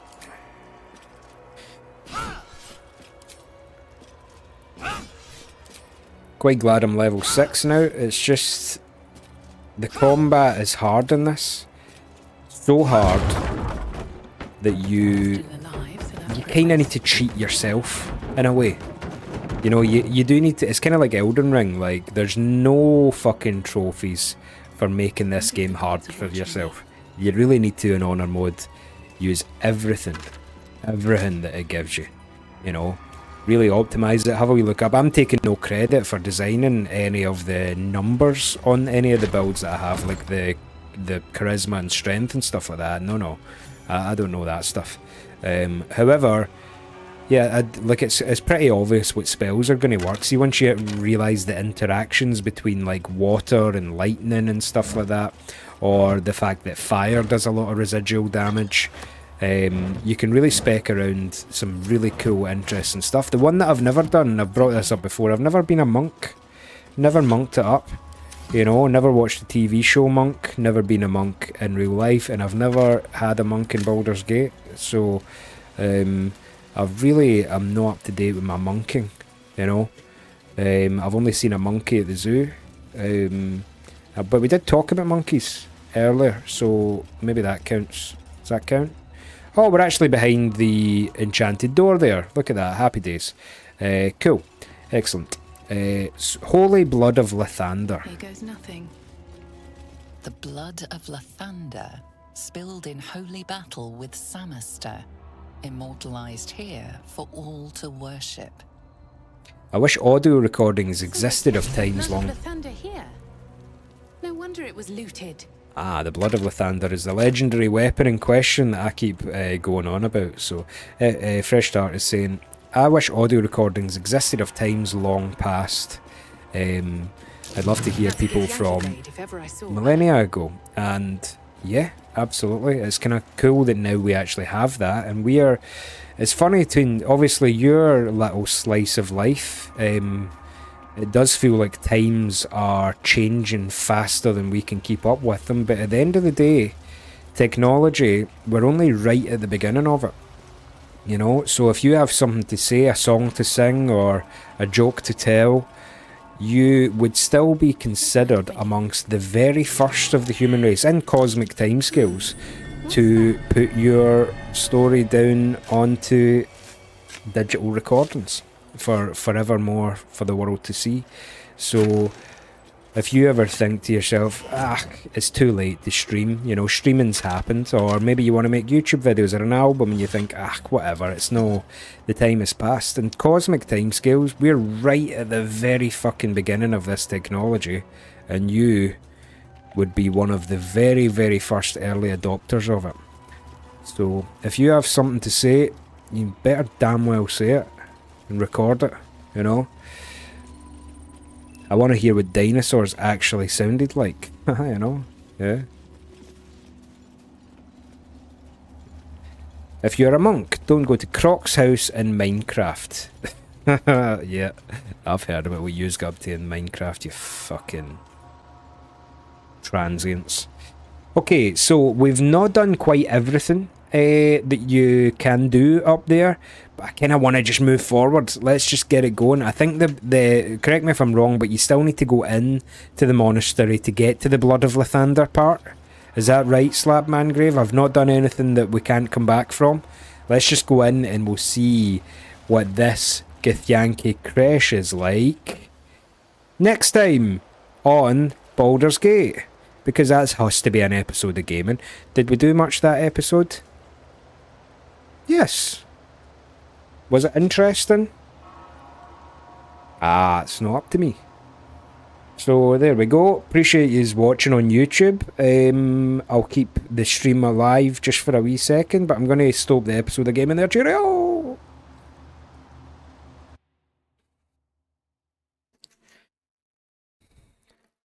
Alright. Maybe do a pee and then just one more episode. This is where honor mods go to die, isn't it? It is this weird crash with the Githyanki mental cases, you know. Right, 2 wee seconds.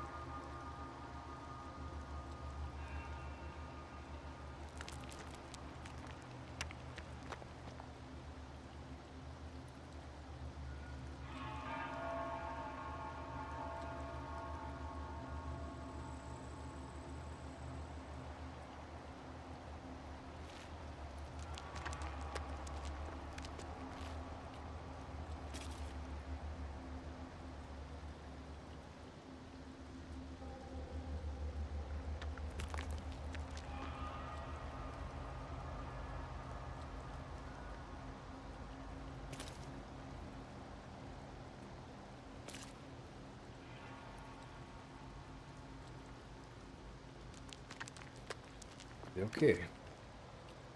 Super duper appreciate you taking time out of your day to watch this ponderous nonsense. Hope you are all enjoying or coping with the heat. Aye. Tough old warm world out there, you know. Don't know if you've heard about this, but there is this thing called global warming. It does seem like it's going to be a bit of a problem, but it is going to make Scotland fantastic. So that's kind of, yeah, it's kind of probably, you don't want to be too smug about it, but I would sacrifice a wee bit of heat if it meant the rest of the world was going to be okay, you know. But the climate is globing. Right, this is episode 21, isn't it? 21? Let's see. We'll say 21. You know, might not be 21.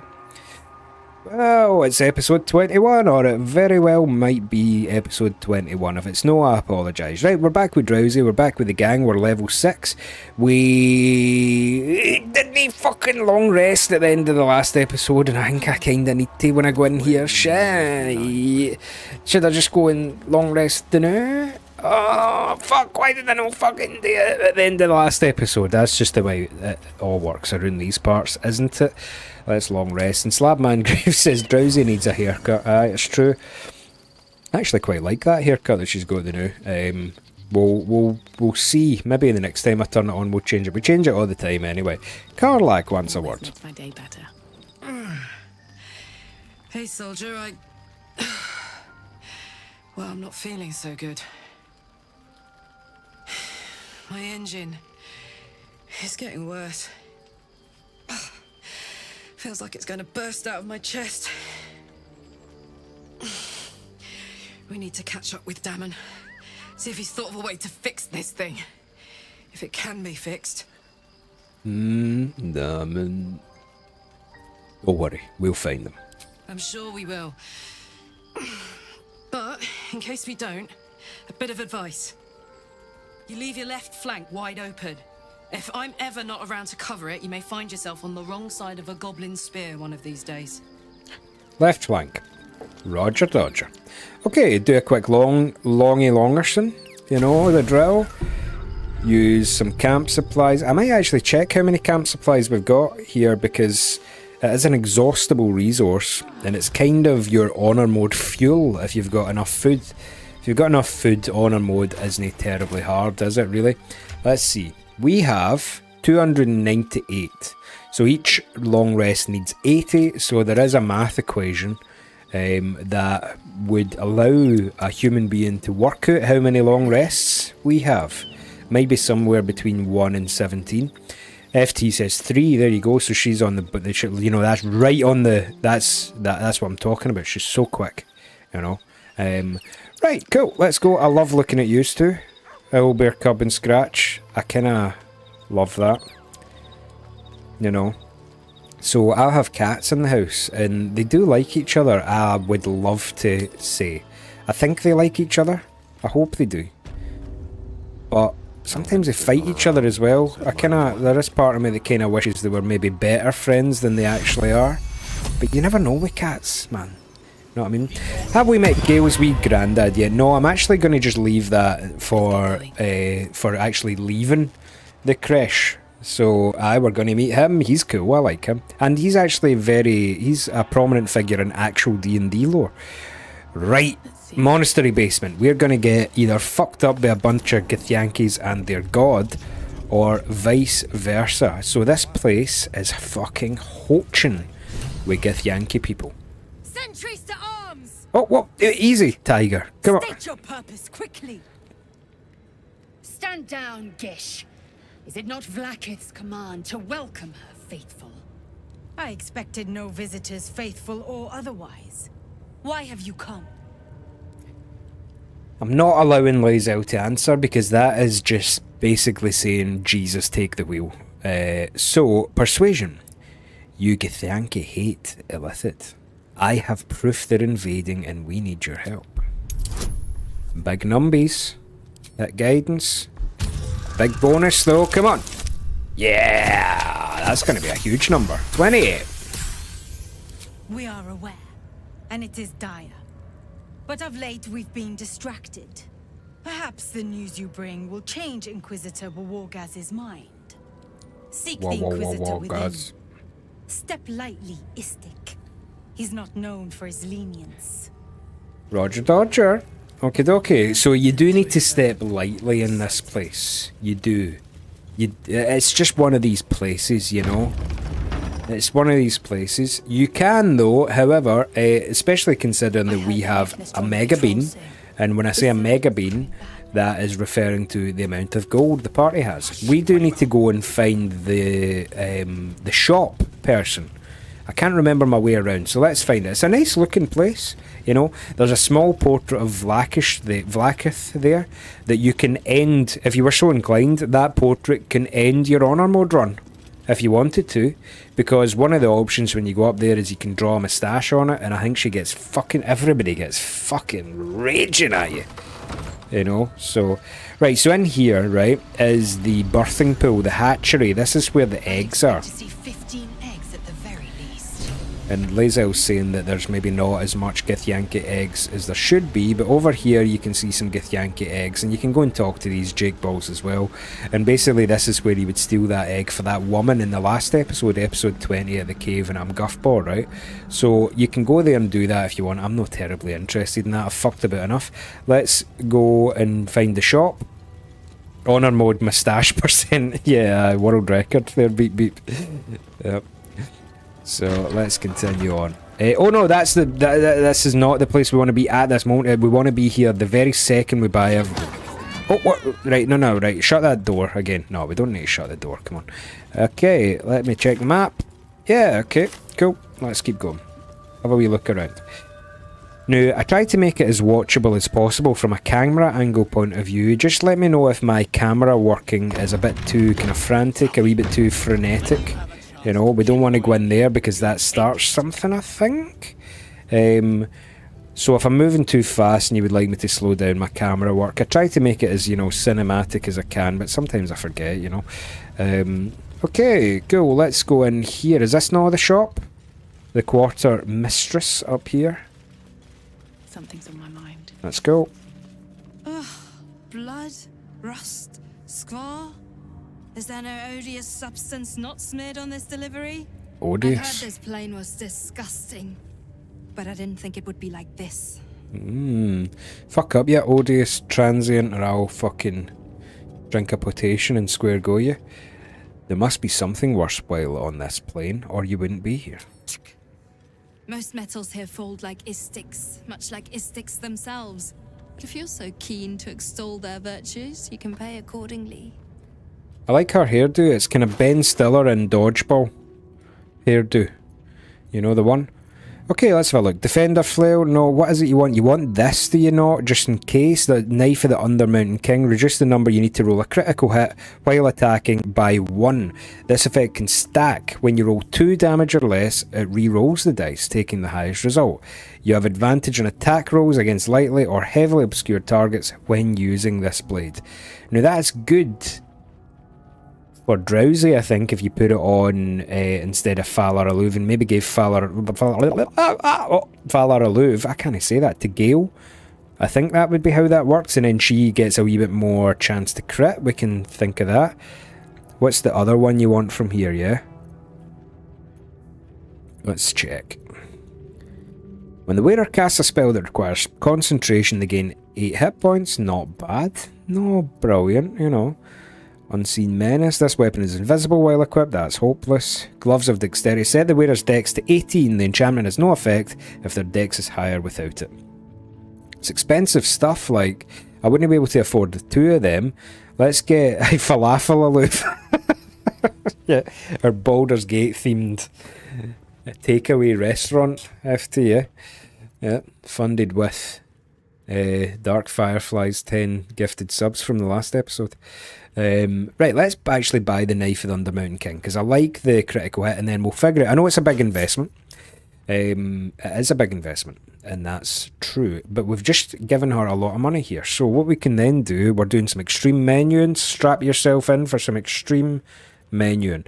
I'm going to sell all of our wee stupid bits and bobs. Yeah, I'll keep the ball, that's scratches. Sell the bloodstone, sell the fucking dark amethyst. Maybe? Is that a quest item? Yeah, okay, fair enough, it's a quest item. Fire amber, sorry. But a menu in there, eh, Slab Mangrove? Extremely cave menuing. Aye, that's... get Champion Saltpeter on the logo, you know. Okay, that'll do, because it's more exciting down here. We can just go and Bull's Arms, yeah, cool. Get rid of all that shit. And Shadowheart's locker there. Boom. Dark Justiciar mail, hide armor +2, fossilized shell, boots of striding. Keep them maybe. Nah. Grilled pork belly. Go. Oh, look at Gale's stuff. He's got hundreds of stuff. Loads of Gale sandwiches if he needed it, but we're just gonna sell it all. Making all that money back, viewers. See it going up in the top left there? What's that? Great Club. Get rid of it. Sell.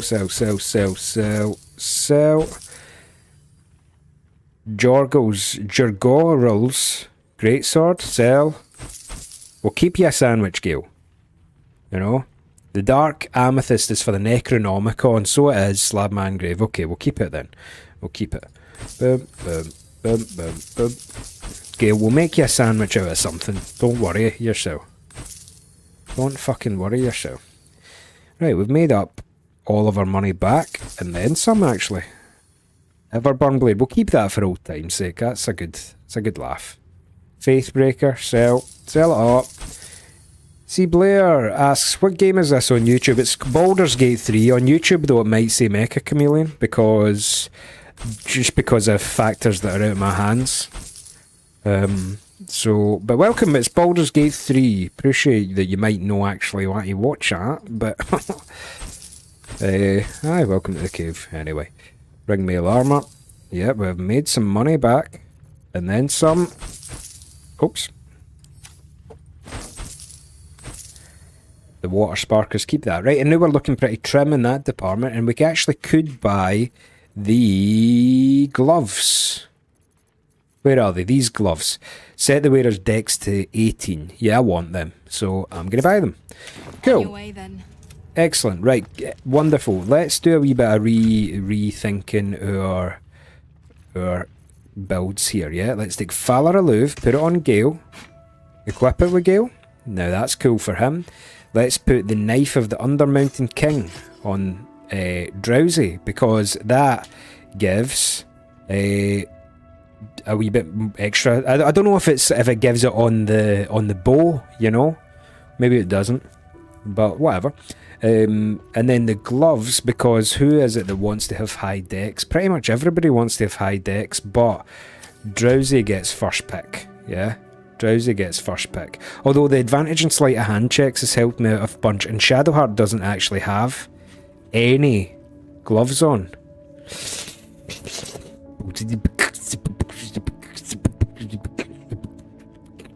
The knife does affect bows, says Slabmangrave. That's something. That let's put the gloves of Dex on Drowsy, and let's put the gloves of Thieving on Shadowheart, and she's going to be our little thief now, even though she's a sorcerer. Cool. I like it. It looks like some of those old click-to-move games. The other one, Bitfadge, but you got to respect the push into the mainstream. Yeah, it's pretty old school, pretty point-and-click. I used to love point-and-click games like Grim Fandango, Escape from, or Monkey Island games. Loved those bastards. But this one takes up to another level with immersion, you know. And it's pretty chill. You don't need to sweat too hard. It's not like a reactionary game. It's nothing to do with mechanical skill that dictates your performance. Just a wee bit of knowledge goes a long way. Alright then. Why don't we go to the infirmary and get ourselves into a fight? You know, because it's not as if we're going about here looking for fights. It is simply that people want to fight us all the time. And we will oblige. Let's go.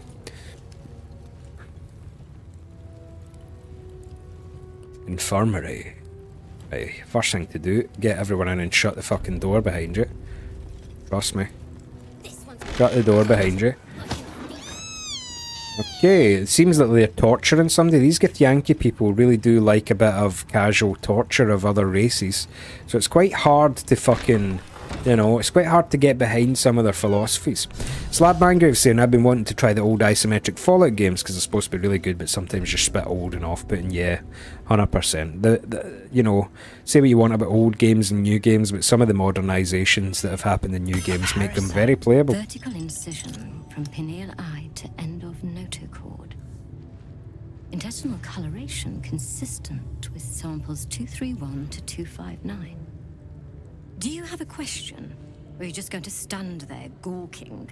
They're just so rude, man. I am a child of Gith, not discarded rat flesh.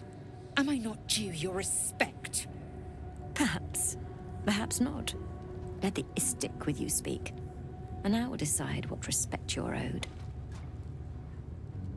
What are you hoping to learn from dissecting that thing? Nothing your kind is capable of understanding. The better question is, what brings an Istik to my infirmary? I've got a tadpole of my own. I was hoping you could remove it. You must be desperate to seek my aid.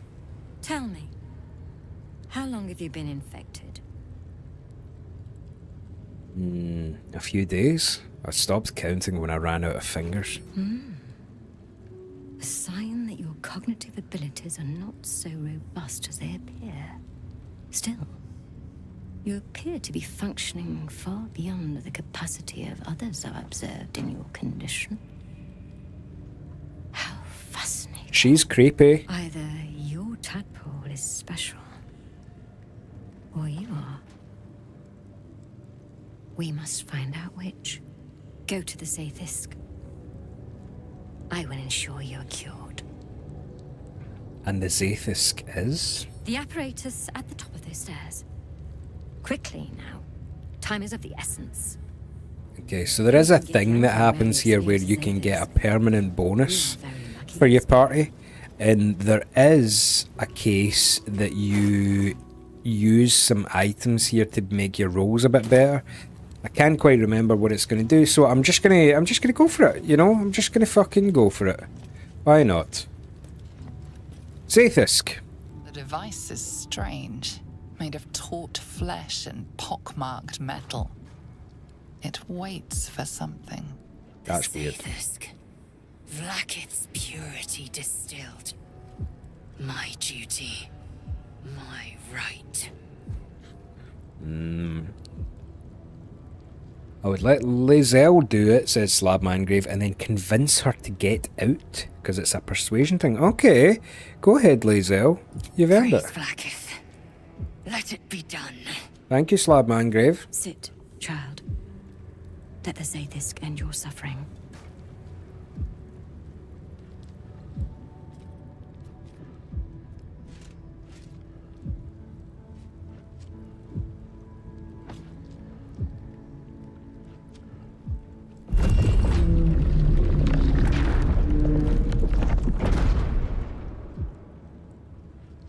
A wee look of fear in her eyes there. Focus on the parasite at all times. The Zaith'isk will do the rest.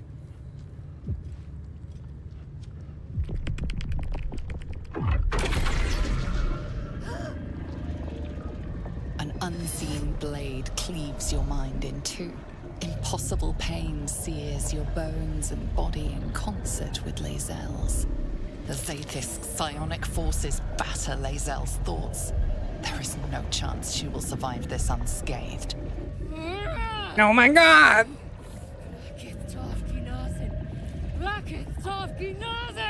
Yes, child. Speak the Talakit. Meditate on its verses. You feel Lae'zel's mind rip and rupture. Is this purification? Is this the cure? Get out of there, Lae'zel. You won't survive this anguish. Ah! Guidance, Eagle Splendor. Gonna need all the help we can get here. Come on. Ah!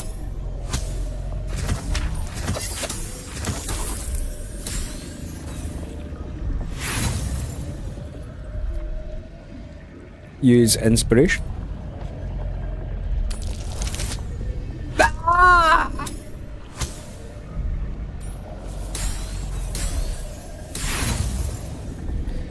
Use inspiration. Yeah.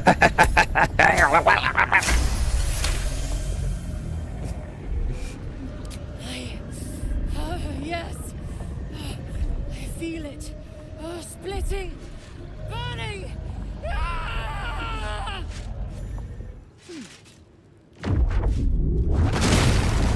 Whoa.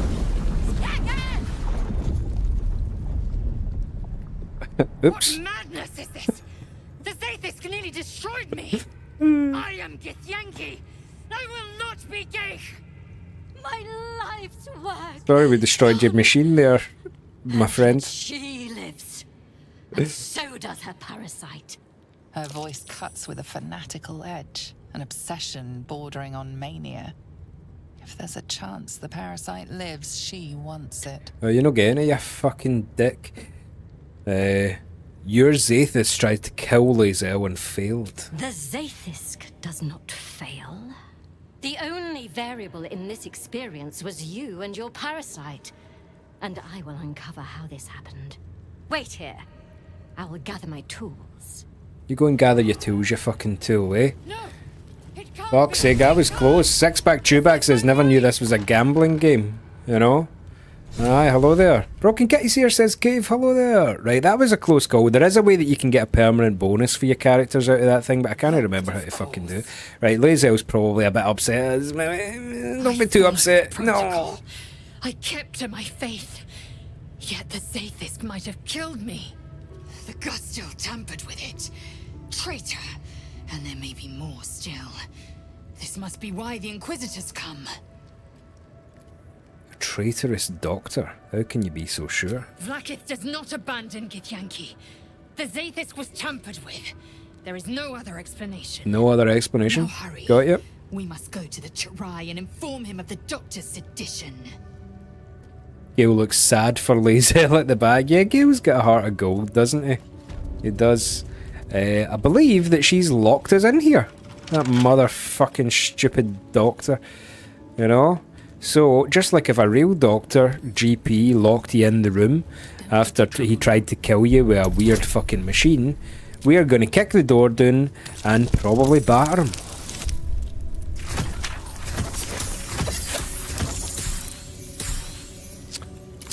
Yeah, that's just YouTube, Aka. Yeah, we all like the script and acting in this game around these parts. Okay, Lae'zel is going to act first. That is a lot of angry Githyanki people, isn't it? You've got to say. You've got to say that's a lot of angry Githyanki people. Let's... Oh no, Drowsy's in the way and she can't get past. Oh god, that's stupid. Right, okay, cool. And we can't throw things in there. Okay, that's stupid. And if only this person didn't roll better and if should have done Drowsy, we could move Drowsy out of the way. Okay. Cool. And right. Healthcare system's really gone down the drain if this doctor is the best on offer. Absolutely.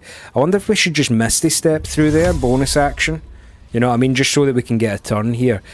Checked by Chewbacca is saying, just feels forced, doesn't feel natural the way they deliver the lines. Yeah, unfortunately you're not going to get a lot of agreement, not just here but in worldwide gaming circles on that note, unfortunately.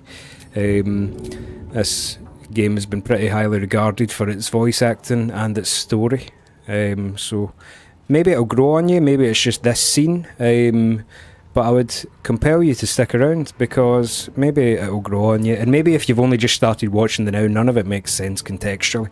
Let's start killing these fuckers. Whoa. Watch me action surge, you fucking Jake balls. Take you out the queue. Yep. Take you out of the queue. Killed one. Probably killed youth. One of the youths. It's not probably the best one. Let's see if we can get some big damage on. That guy looks important. Gish. Amora pack. 20 damage. Wait for the thing to come back. You can hear the whip. Hear that? Yep. That's what you wait on. And then it's back. And then we hit. Oh! 17 damage. No bad. And then before you end turn, wait for it to come back to your hand. Returning pike. Yeah, otherwise it'll just lie there and Lae'zel would need to go and pick it up, which is a pain in the fucking arse, you know. I no need to take any crazy damage. Let's do Warding Flare. Miss. Good. Nice one. Oh, that probably sounded... Oh, it missed again. Nice one. Okay. Now, do we need to do... I don't think this is going to be that hard. Do we need to do anything crazy? I don't think... It's just the doctor and their wee fucking, like... You know, it's their receptionists. So all we need to do is get Drowsy in here. Keep in mind we've got the Undermountain King thing now, which means that she's going to probably have an easier time hitting people. But let's see if we can get a good big hit on... Oh no, wait! Oh, I misclicked and I clicked the ground, so one of them didn't actually work. That was stupid. Luck of the Far Realms. This should do big damage. Yep, 42 and 30. Whoa, okay, that might be the best round we have had in this run so far. That's pretty good. Well done, Drowsy. Right, let's go in here. Gale's first move is so obvious because you just go down here and nuke everyone, yeah? Just consistent, does nice damage, or we do Spirit Guardians for the first time. Let's fucking do it. So Spirit Guardians, you activate it. Boom. Right. Somebody counterspelled it. That doesn't happen every time. Fucking wank. Who counterspelled that? Gusto Stornogors. That's the doctor. The doctor counterspelled it. We fucker, man. Oh well. My dad just told me there's rugby on from 8 to near enough 10 on Saturday. That's my day sorted. That's kind of what I've been like with the football. The World Cup's been on, and oh god, I've been enjoying just donating entire evenings to watching it. Especially last night. No, I'm joking. Never like to see the British team go out. Let's just do big damage to this raider guy. Big damage there. Let's quicken spell. Do we get our things back in a long rest? Yeah, we do. Let's not quicken spell. Let's just unquicken spell. Oh, Psychic Rend. What is that? That looks bad. Let's counterspell for the first time. We do need to spaff a level 3 spell slot. So maybe we just don't react. Yeah? Psychic Rend. What does it actually do, though? Has disadvantage on intelligence and wisdom saving throws. So, let's not react. We want to save our counterspell for later. This isn't going to be that terrible, I don't think. And I would really love to keep some of the spell slots for the big room, you know? For the big room. But we're in a tiny wee bit of trouble here. But no. Oh, we've got a pal. We've got a pal. We've got a wee Doug. The wee Doug they were torturing, the wee Gremishka, is now in my team. Oh, it's not in my team, but it's helping me somehow. Okay, right, Lazel. We will probably want to just see this guy out, don't we? Let's do it. Boom. Path is interrupted because of the door. That's what I was talking about there. You just need to keep an eye on such things. The wee white line, she's going to hit the door. Sometimes it can be a wee bit of a pain in the arse when you are indoors because it will hit like the ceiling and stuff like that. But we just get out. 17. This should ice this guy pretty handily. Let's ice him. Iced. Consider yourself iced, mate. Oh, miss! No! I shouldn't have spoke. Oh! Second wind. Just to heal up the wee bit of damage. Boom. There we go. That was going to be good because that would have taken her out the queue and saved Shadowheart at 13 damage. 24 damage plus 4. 28 damage. These things happen. Okie dokie. Right, let's do a drowsy move. Slashing Flourish. 1, and then let's get 1 on the dock as well, yeah? Boom, boom. 22 and 25, that's good damage. You can see the drowsy where extra attack is now opening up. If 1 hit lands on the doctor, we'll only need 1 hit, you know? So let's do 1 hit there and 1 hit here. Boom, boom. Nice one. The reason that she's got so much chance to hit is because of the Eagle's Splendor. No, maybe it's not actually. I don't know why she's got so much chance to hit right at this moment. Maybe Slab Mangrave can tell me that. Might be the Eagle's Splendor thing we casted on her. Who knows? Anywho. Excellent. Right, Gale. We can, let's see, we've got 4 guys left. What's the state of play here? Yeah, they're all in a big circle there. So, let's say we just go up and nuke the hell out of them with the Radiance of the Dawn. It's just consistent, you know? Just on the off chance something crazy happens. No, we'll save our spell slots, man. Let's save our spell slots. Boom. Okay, Shadowheart. Maybe we save our spell slots just a wee bit. But I think we could still get away with 2nd level magic missiles. I'm going to say 1's going to do it there. Let's say 1, 2, 3 is going to... let's just double ensure. Yeah. Yeah, that was a twofer. Good stuff, Shadowheart. I think it's the gloves. You're up to 18 dex now, so you're up to the +3 modifier. Oh, by accident, that's actually really good. I didn't actually... Yeah, that's probably right, Slab Mangrave. Thank you for being so knowledgeable. God damn it. It's very helpful, actually. Because knowledgeable has never been a word that has been used to describe me in Baldur's Gate, so... we'll just brute force everything. There we go. So the gloves are helping. Right, nice one. There we go. Wonderful. Modifiers increase every even level, so they do. So they do. Whenever you deal acid, cold, fire, lightning, or thunder damage, that element infuses your weapon. Cool. Gale can eat that if he needs it. Cool. So now we're not going to be taking any of the grey trash, you know. I'm only interested in green stuff. Oh, and butter buns. That looks good. Chicken egg. Orange. Pretty civilised foods for a weird Githyanki doctor, innit? Aberration Hunter's Amulet. A Githyanki wearing this has amulet has advantage on intelligence saving throws. Okay. Has Lae'zel got an amulet on already? She doesn't. Why not then? Latest. That's cool. Do that. Butter buns is what I call my wife. Oh, that's nice. We all have our own wee, like, inside the house nicknames for our significant others, don't we? I even have some for my cats. You know, let's do a wee shorty. Lovely. Yep, and then I think we've saved enough spell slots that we can maybe get away with the big fights in here. Miss Cresh's bunks look entirely too soft for my liking. Well, Lae'zel's not impressed there. Yeah, I've got a little wee, you know, oh, I call Bobbin shite bag. Aye, among other things, I'm sure. Now, the one good thing about that fight is that it doesn't seem to upset the rest of the Githyankis, because that would be a pain in the fucking arse if it did. So I think they're probably just used to the fact that the Doctor's a fucking psychopath, and they aren't that mad that the Doctor's dead now. So why don't we just continue on and get this done, this audience with the Githyanki people. Let's do it. There is a wee bit of a run ender coming up in two ways. One of them's so easy to avoid, and one of them is a fight that is not easy to avoid.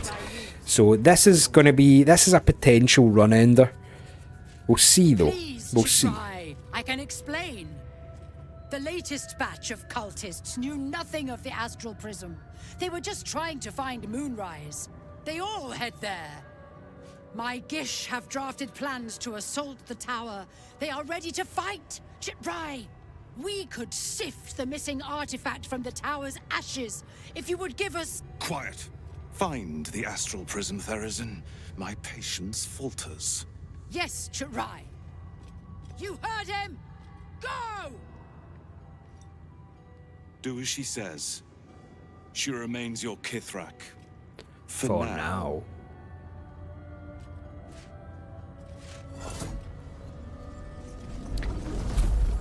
So I think that's the guy who turned up in the dragon earlier, maybe? Thankfully she tells a whole squad of them to fuck off. They're still friendly now though. You know, they're still pretty friendly now. But this is the kind of people you're dealing with, eh? They've got pet dogs who are just eating some of the gnomes from earlier. Oh, the one other thing that we definitely should do is get the Blood of Lathander. We can maybe do that next episode, but Blood of Lathander. We can't forget the Blood of Lathander. Can't forget the Blood of Lathander. Cool. Oh, what's wrong with her? Oh, she's scared of wolves. She's scared of wolves. That's cool. Okay, Kithrak Therazin. Let's have a wee conversation, shall we? An Istik in my creche. You are one of the mercenaries sent to bring the weapon. The Istik is with me, honored Kithrak. So noted.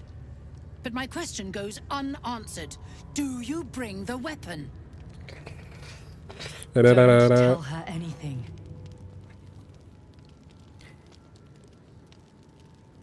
I was granted entry by your sentries. They told me to seek the Inquisitor. The Inquisitor? On what grounds? I have proof of the Illithid invasion. I think it might help your Inquisitor rethink his priorities. We have all the proof we need, and it has not moved his resolve. We know infected flock to Moonrise Towers. I reported the gathering masses back to Tunarath. In response, they sent an Inquisitor. Instead of ordering an assault, we were told to join in this mad hunt for an ancient relic.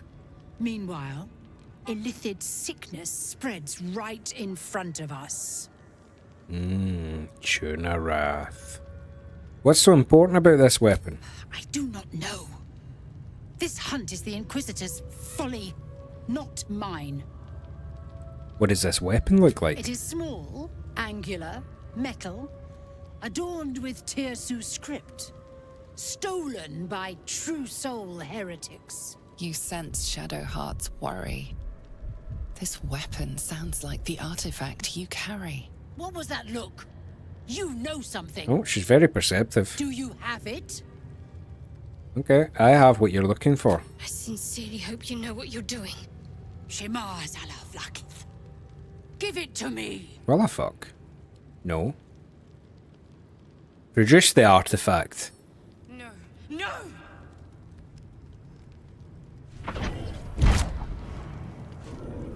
Yes. There it is. Exactly as described.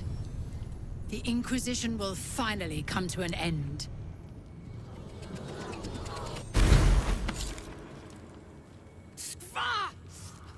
Trickery? Heresy? How did you... Oh. You manipulate it when I cannot? It appears you have been chosen, Istik. You are lucky. It is not for me to question why. Go, seek the Inquisitor below, and take the cursed thing with you. Alright, time for nerves here, viewers. There is a part of me that wonders, let me just do a wee recce of the spell slots that are still at our disposal. Ready stocked with spell slots and everything else. Yeah. The Inquisitor awaits. Follow the corridor. Okay, thank you. Okay, right, this is Dangerville, isn't it? Because there's a fight here and there's an audience with someone who is supremely more qualified than we are. Supremely more qualified than we are. You just need to watch here. This is Dangerville, Tennessee, indeed, baby sheep. Yes, you know what we're about around these parts, right? But I'll tell you what, this is the kind of place simple before. I don't know why it would be now. that you would save beforehand. But we can't do that. We've just got to keep going. So, let's say a little prayer for the honor mode run. Hope for the best. And let's just go and get involved. But this is definitely probably the most tragically perilous situation that we have gotten ourselves into at the moment. Now, the reason for that is that there's raiders everywhere, there's Githyanki everywhere, but it's this gentleman. Chirarai Wawargaz, yeah? Check him out. He has legendary resistance, which means that he can 3 times add a +10 bonus to its next saving throw. He can parry weapon attacks, that's not a big issue because we don't have any frontline melee guys. He gets an extra tab, but look at this legendary action, Mind Claw of Tunarith. Twice per round, he can use a legendary action to summon a Mind Claw of Turalith after his allies are struck. When the claw strikes, Wawargaz may Mind Steal Link with a target not already affected by this condition. So that's bad, you know, that's bad.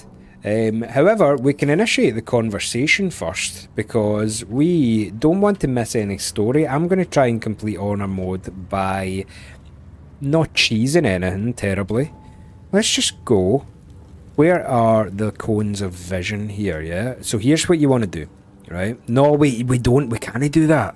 I was going to say we can talk to him and then position all of our characters in somewhere else. Let's just hope that we roll really good in the initiative, and let's just hope that we can tactically avail ourselves here, you know? Because one thing to do would be that you could surprise this guy by just starting the fight now, yeah? You could just start the fight now, but let's see if we can socially come to something, you know? My Arden spoke of one of our kin that escaped a crashing Geik slave vessel. Right. Vlaakith's justice in flesh. You have accomplished much, child. I am pleased to finally meet you. I heard there is so much goblin blood on your hands that it soaks their children's nightmares. You don't need to put it like that. I suspect Weirdos, you man. plucked something precious from the Geik ship.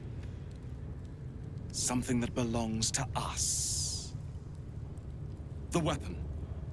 Give it to me. Don't do it. Suck The my weapon baloney is how bum. I protect you. Do it. Do not disobey the Inquisitor.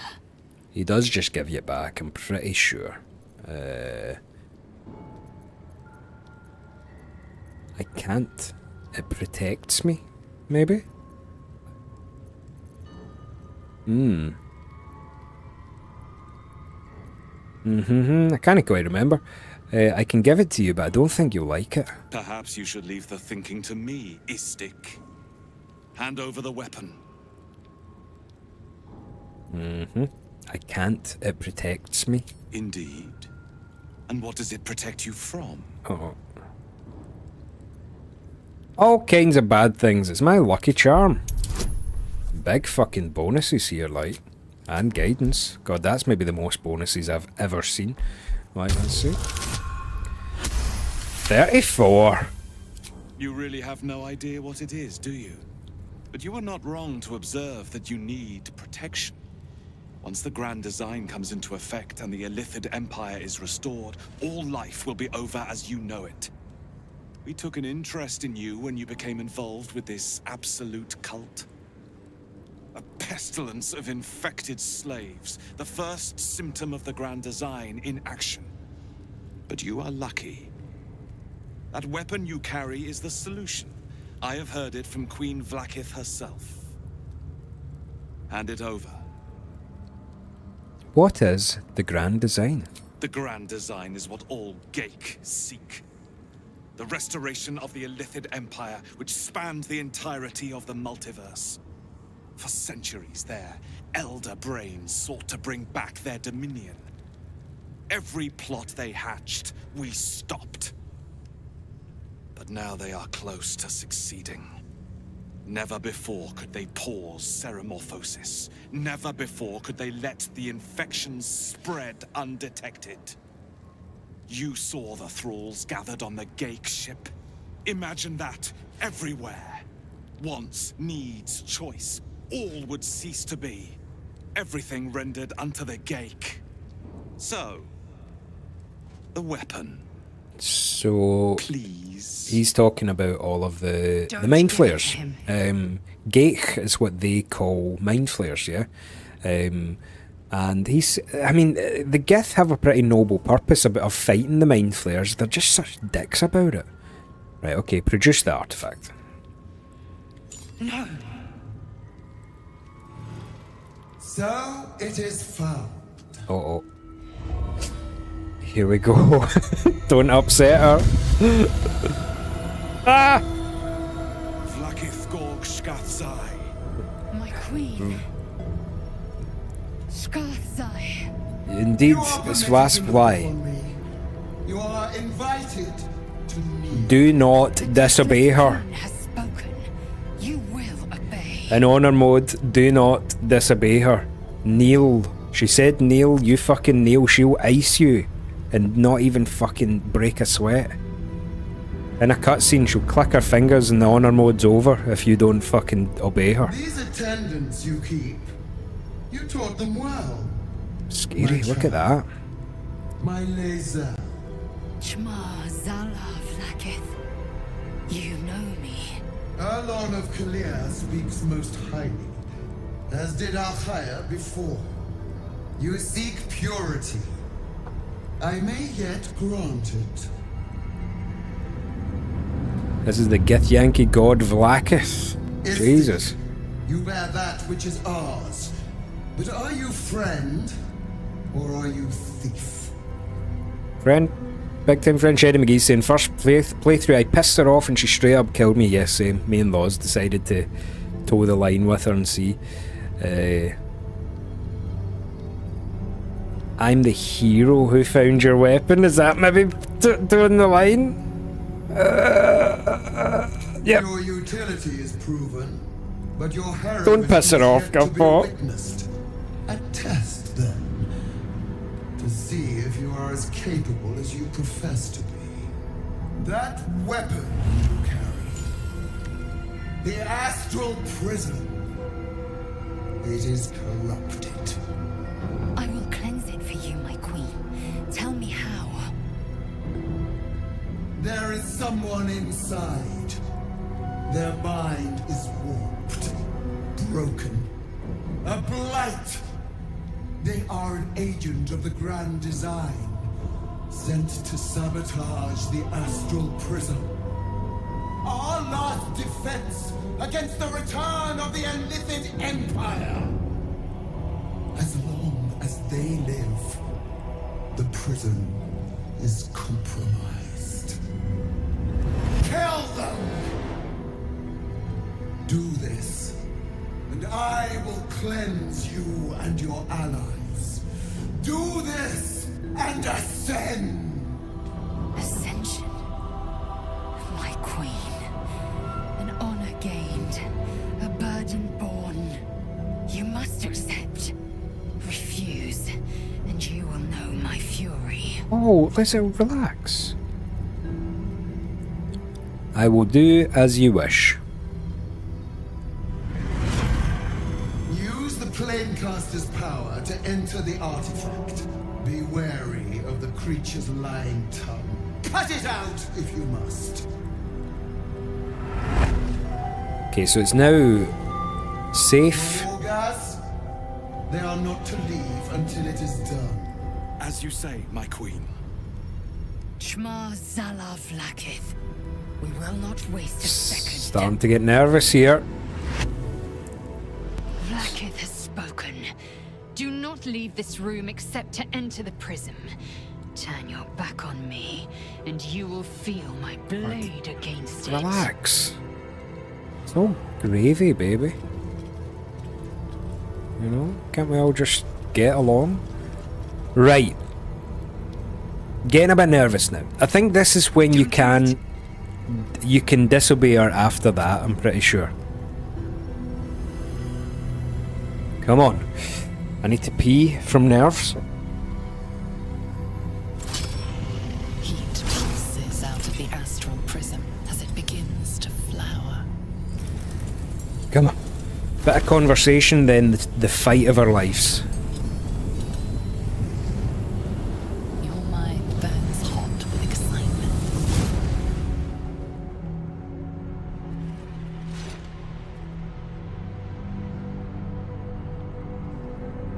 So we recognise this. This is inside the astral prism from our dreams.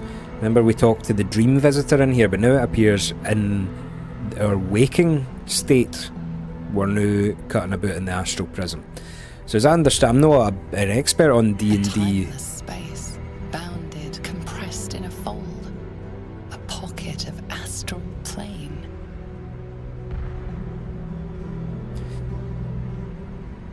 Boundless. Timeless. Like every dream that ever was stitched together. It is home. So the lore of the Githyanki are that they're actually, as much as I understand, they are from the astral plane, and the astral plane is another dimension, because in D&D there are loads of other dimensions like the Shadowfell and Hell and all sorts of shit, in the Fey realm too. Check it out. See, because we're in the astral plane, we now have astral gravity, which means that you're immune to fall damage. You can just happily jump all over the shop. It's quite fun. Dead Githyanki's lying around here. Let's see if they've got anything on them. Potion of invisibility. Massive Major League Olympic gold medal, yes. Planar binding, I'll take that. Why not? If we've got some good stuff, we might as well take it. But the Githyanki, their lore, so to speak, is that, and this is not just in Baldur's Gate, this is in D&D itself, is that they are... they come from the astral plane, and their whole objective is to destroy mind flayers, and that's why they're so unpalatable, because they have one of the hardest jobs out of all the species, and they kind of need to be hard, you know. It's like, you know, strong, smooth sea never made strong sailor type thing. So there's something going on over there, isn't there? That looks like there's a wee bit of magical warbling, so we'll go there. I'm just killing time because I'm nervous. Let's go into the cave. So the Githyanki, they do have a tough job. There are dicks about it though. But it's them versus the mind flayers in the astral plane. And as I understand it, the astral plane time works differently as well. Stretches out forever, kind of thing. In spite of all my warnings. Disappointing. Come, we will talk in private. Just the two of us. Starting to get nervous. Follow the voice in. I may have made a mistake trusting you. I told you to stay away from the Githyanki, but you just couldn't help yourself. Could you?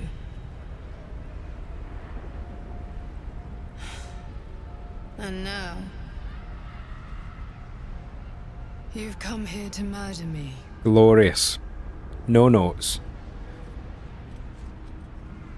I haven't come to murder you. I just want to talk. Very well. What do you want to know? Why does Vlakith want you dead? Vlakith wants me dead because I know her secret. It is a secret so great that if her people ever found out, that would be the end of her rule, the end of her. That same secret is how I've been protecting you from the Absolute. I can hear your thoughts. You think I'm lying. Vlakith warned you that I would try to deceive you, But consider this. What reason have I to deceive you? I want the same thing as you. Freedom. I'm on your side. I have been since the very beginning.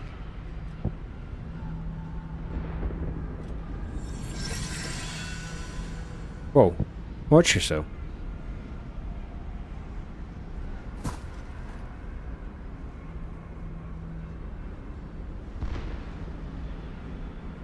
Vlaakith be damned. If she wants you dead, she can kill you herself. It seems I was right to put my faith in you after all.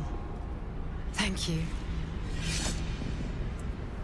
Vlaakith will be furious, to make no mention of your Githyanki companion. The Lich Queen fears nothing more than the loss of her empire. The knowledge I have of her deception will bring that about. Vlaakith's a goddess. What could you possibly know that would bring down her empire? Godlike in power, yes, but with none of the sanctity. Vlaakith is lying to her people. She pretends to know how Gith destroyed the Mindflayer Empire. In truth, she knows nothing.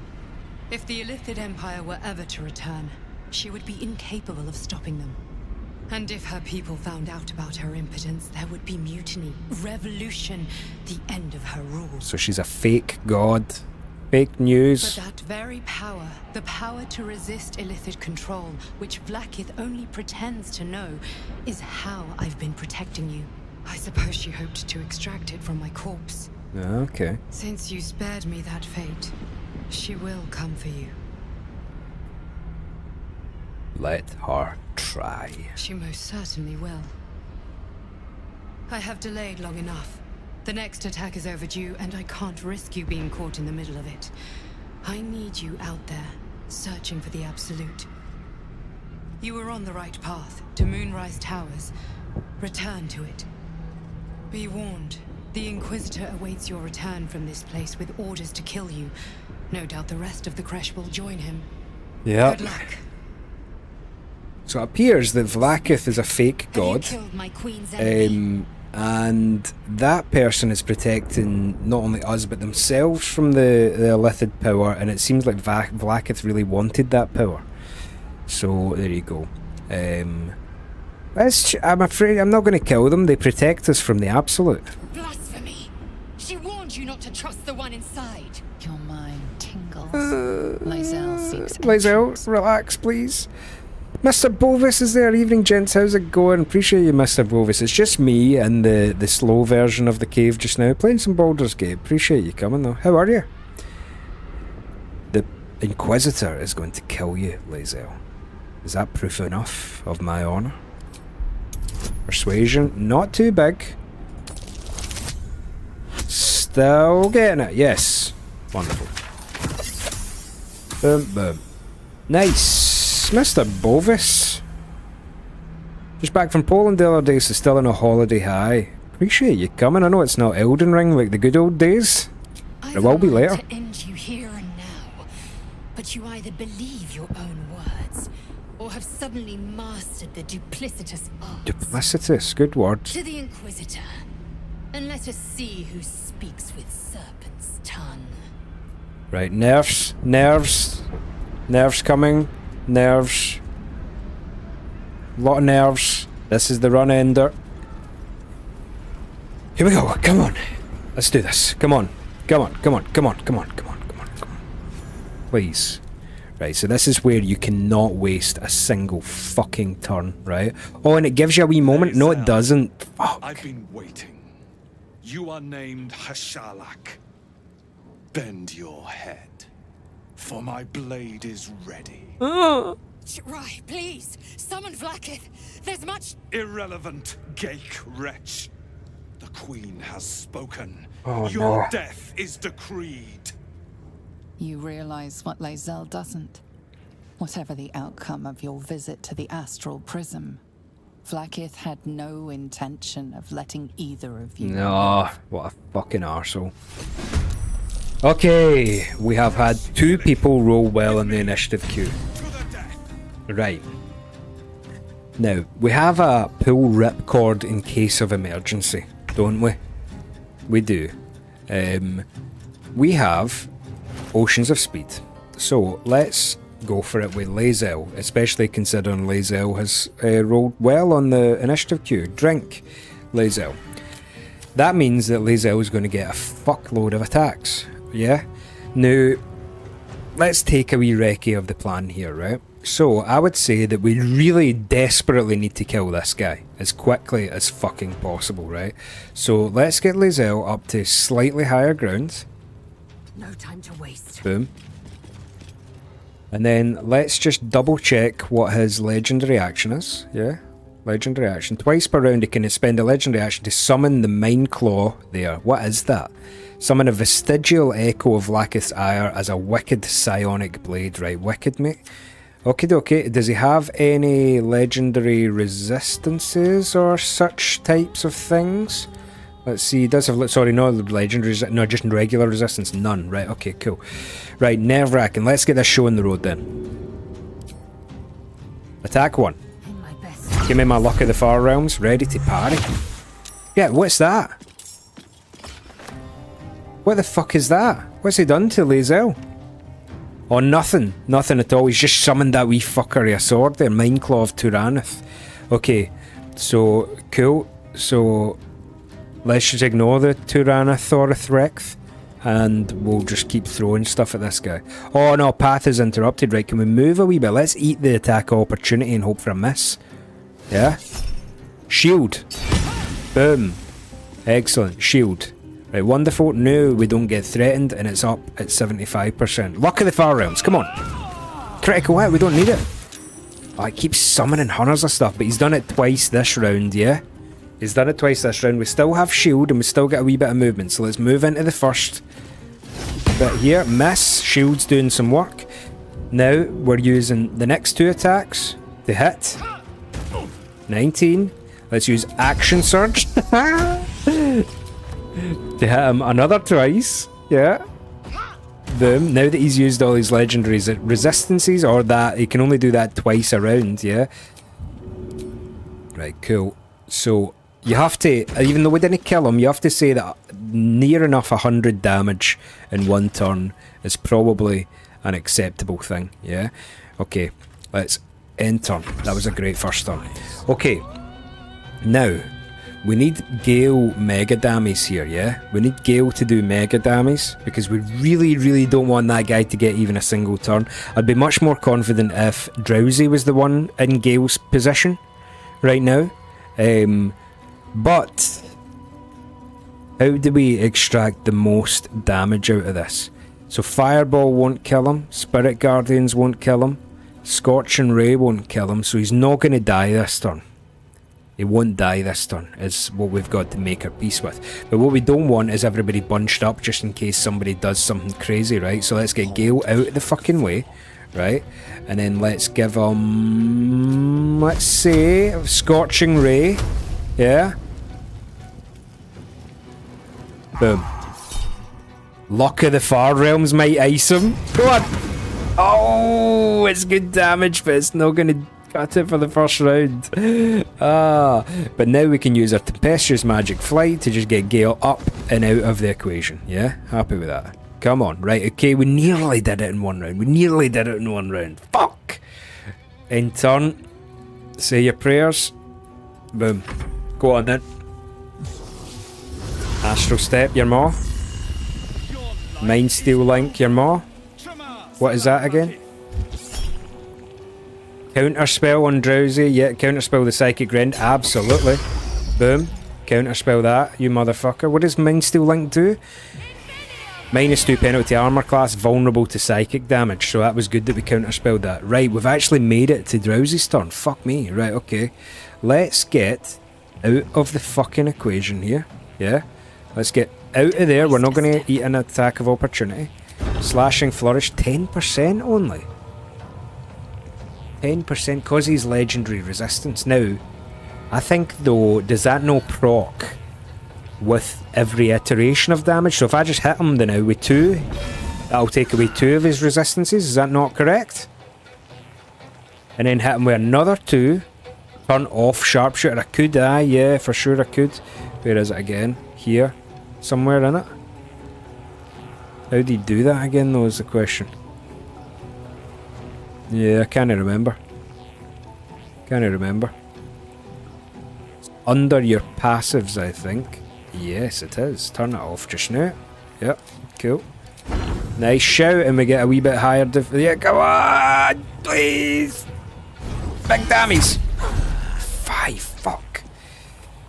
Really, really, really don't want that guy to have a turn. Luckily, out of all of the people in planet Earth, you know, Baldur's Gate, the person you really want to be finishing off 17 damage is our very own Shadowheart, because he can't really do much about magic missiles, can he? Let's just do 3rd level to ensure it. Motherfucker, get it up, you. I am holding up my middle finger to that bastard. Okay, now it's just a matter of cleanup. So, quicken that spell up, you bastard. And then let's use some 2nd level magic missiles on the rest of these wee Queefdaloids, yeah? Thankfully, all of our menuing prep work has kinda saved us any hassle there. That guy can be a piece of work, and all of his weird swords have disappeared, you know? Still never completed my first Baldur's Gate 3 playthrough, it says Mr. Bovis. Need to do another one, honestly. I know what it's like. I think people get a lot of fatigue and when you get to about Act 3. Personally, I love Act 3. I think that's where it really comes into its own. You can get involved in so many things around Baldur's Gate, if you want to. It's a cool location, it's colourful, your characters are really pimped out by that point, you know, so yeah, that guy's ready to parry. So I guess what we should maybe do is take this person out of the queue. Oh, a crit for 23, we'll take it though. I got to the main city at about 8 hours and was just a bit fatigued. That's literally what happened to Dougie, I'm sure. He told me that he got a wee bit fatigued with it as well, and that's just the way it is. There's just so much to do that you don't even know where to start, but once you get in amongst it, it's nice. You tell me he's got 1 HP left. Fuck me. Okay. In turn. I'm a bit into Act 3, my first playthrough. I'm excited to try Honor Mode next. Yes, Honor Mode has a thrill to it, doesn't it? It's got a wee thrill to it. Been having a blast. I'm glad. It's a great game, like, it's such a fucking good game. I've kind of taken Gale a wee bit too far out of the equation here, but let's just do some of these. Boom, boom. I missed the guy with 1 HP. You jokins? I think he might be jokins. In turn, fuck him. This is because I'm a psycho, but I find restarting with a new character helps reset fatigue. Yeah, fair enough. 1 and 2. Boom, boom. There we go. Let's turn on Sharpshooter all in again, yeah? Which is the feat that we've got that makes it so that you get less of a chance to hit, but if you do hit, you do way more damage. Yeah? 31, for example.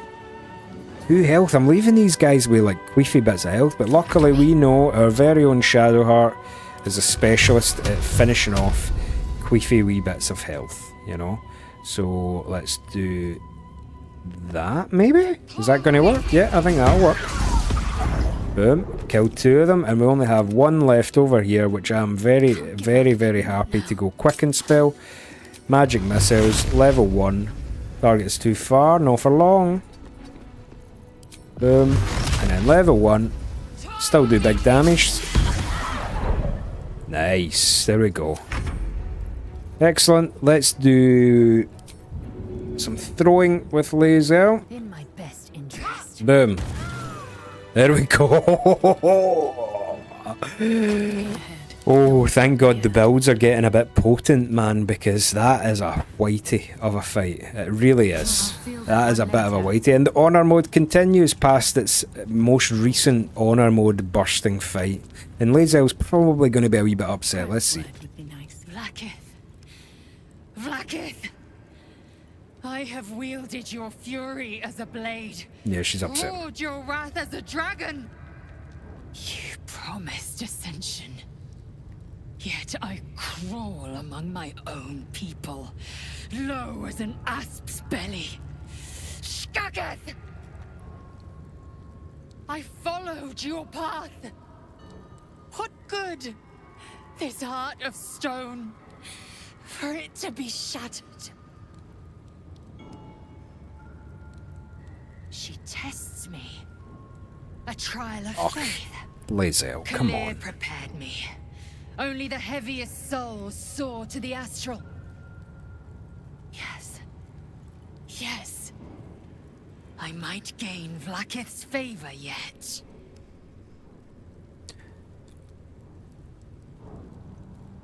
You're an enemy of your people now. You need to accept that. Silence! I must think. Fuck's sake. Okay, we did it. Now, we do have a wee bit of looting to do. Let's do it. Let's fucking get some stuff. Potion of Angelic Slumber. That's going to be good in Act 3. Drink to fall into a 2-turn slumber. Unless interrupted, you gain the benefits of a long rest. You're going to want to keep that for the end of Act 2, and bloody trust me on that. Yes. Let's do it. Take cheese, bread, pork leg, cheese. Circlet of Psionic Revenge. When you succeed a saving throw, that foe that caused that... Oh, but if you put that on Lae'zel, she gets a wee +1 bonus to loads of stuff. I think that's a good idea. Let's take the greatsword, and let's give Lae'zel that wee headpiece. Is she wearing a headpiece already? She is. I don't really terribly think that's better than the headpiece here. Let's put that headpiece on. Cool. Excellent. Wonderful. Excellent. And wonderful. And excellent. Ring. While concentrating on a spell. Yeah, I've seen that one before, or something very, very similar. Okie dokie. I think I'm over encumbered, but that's alright.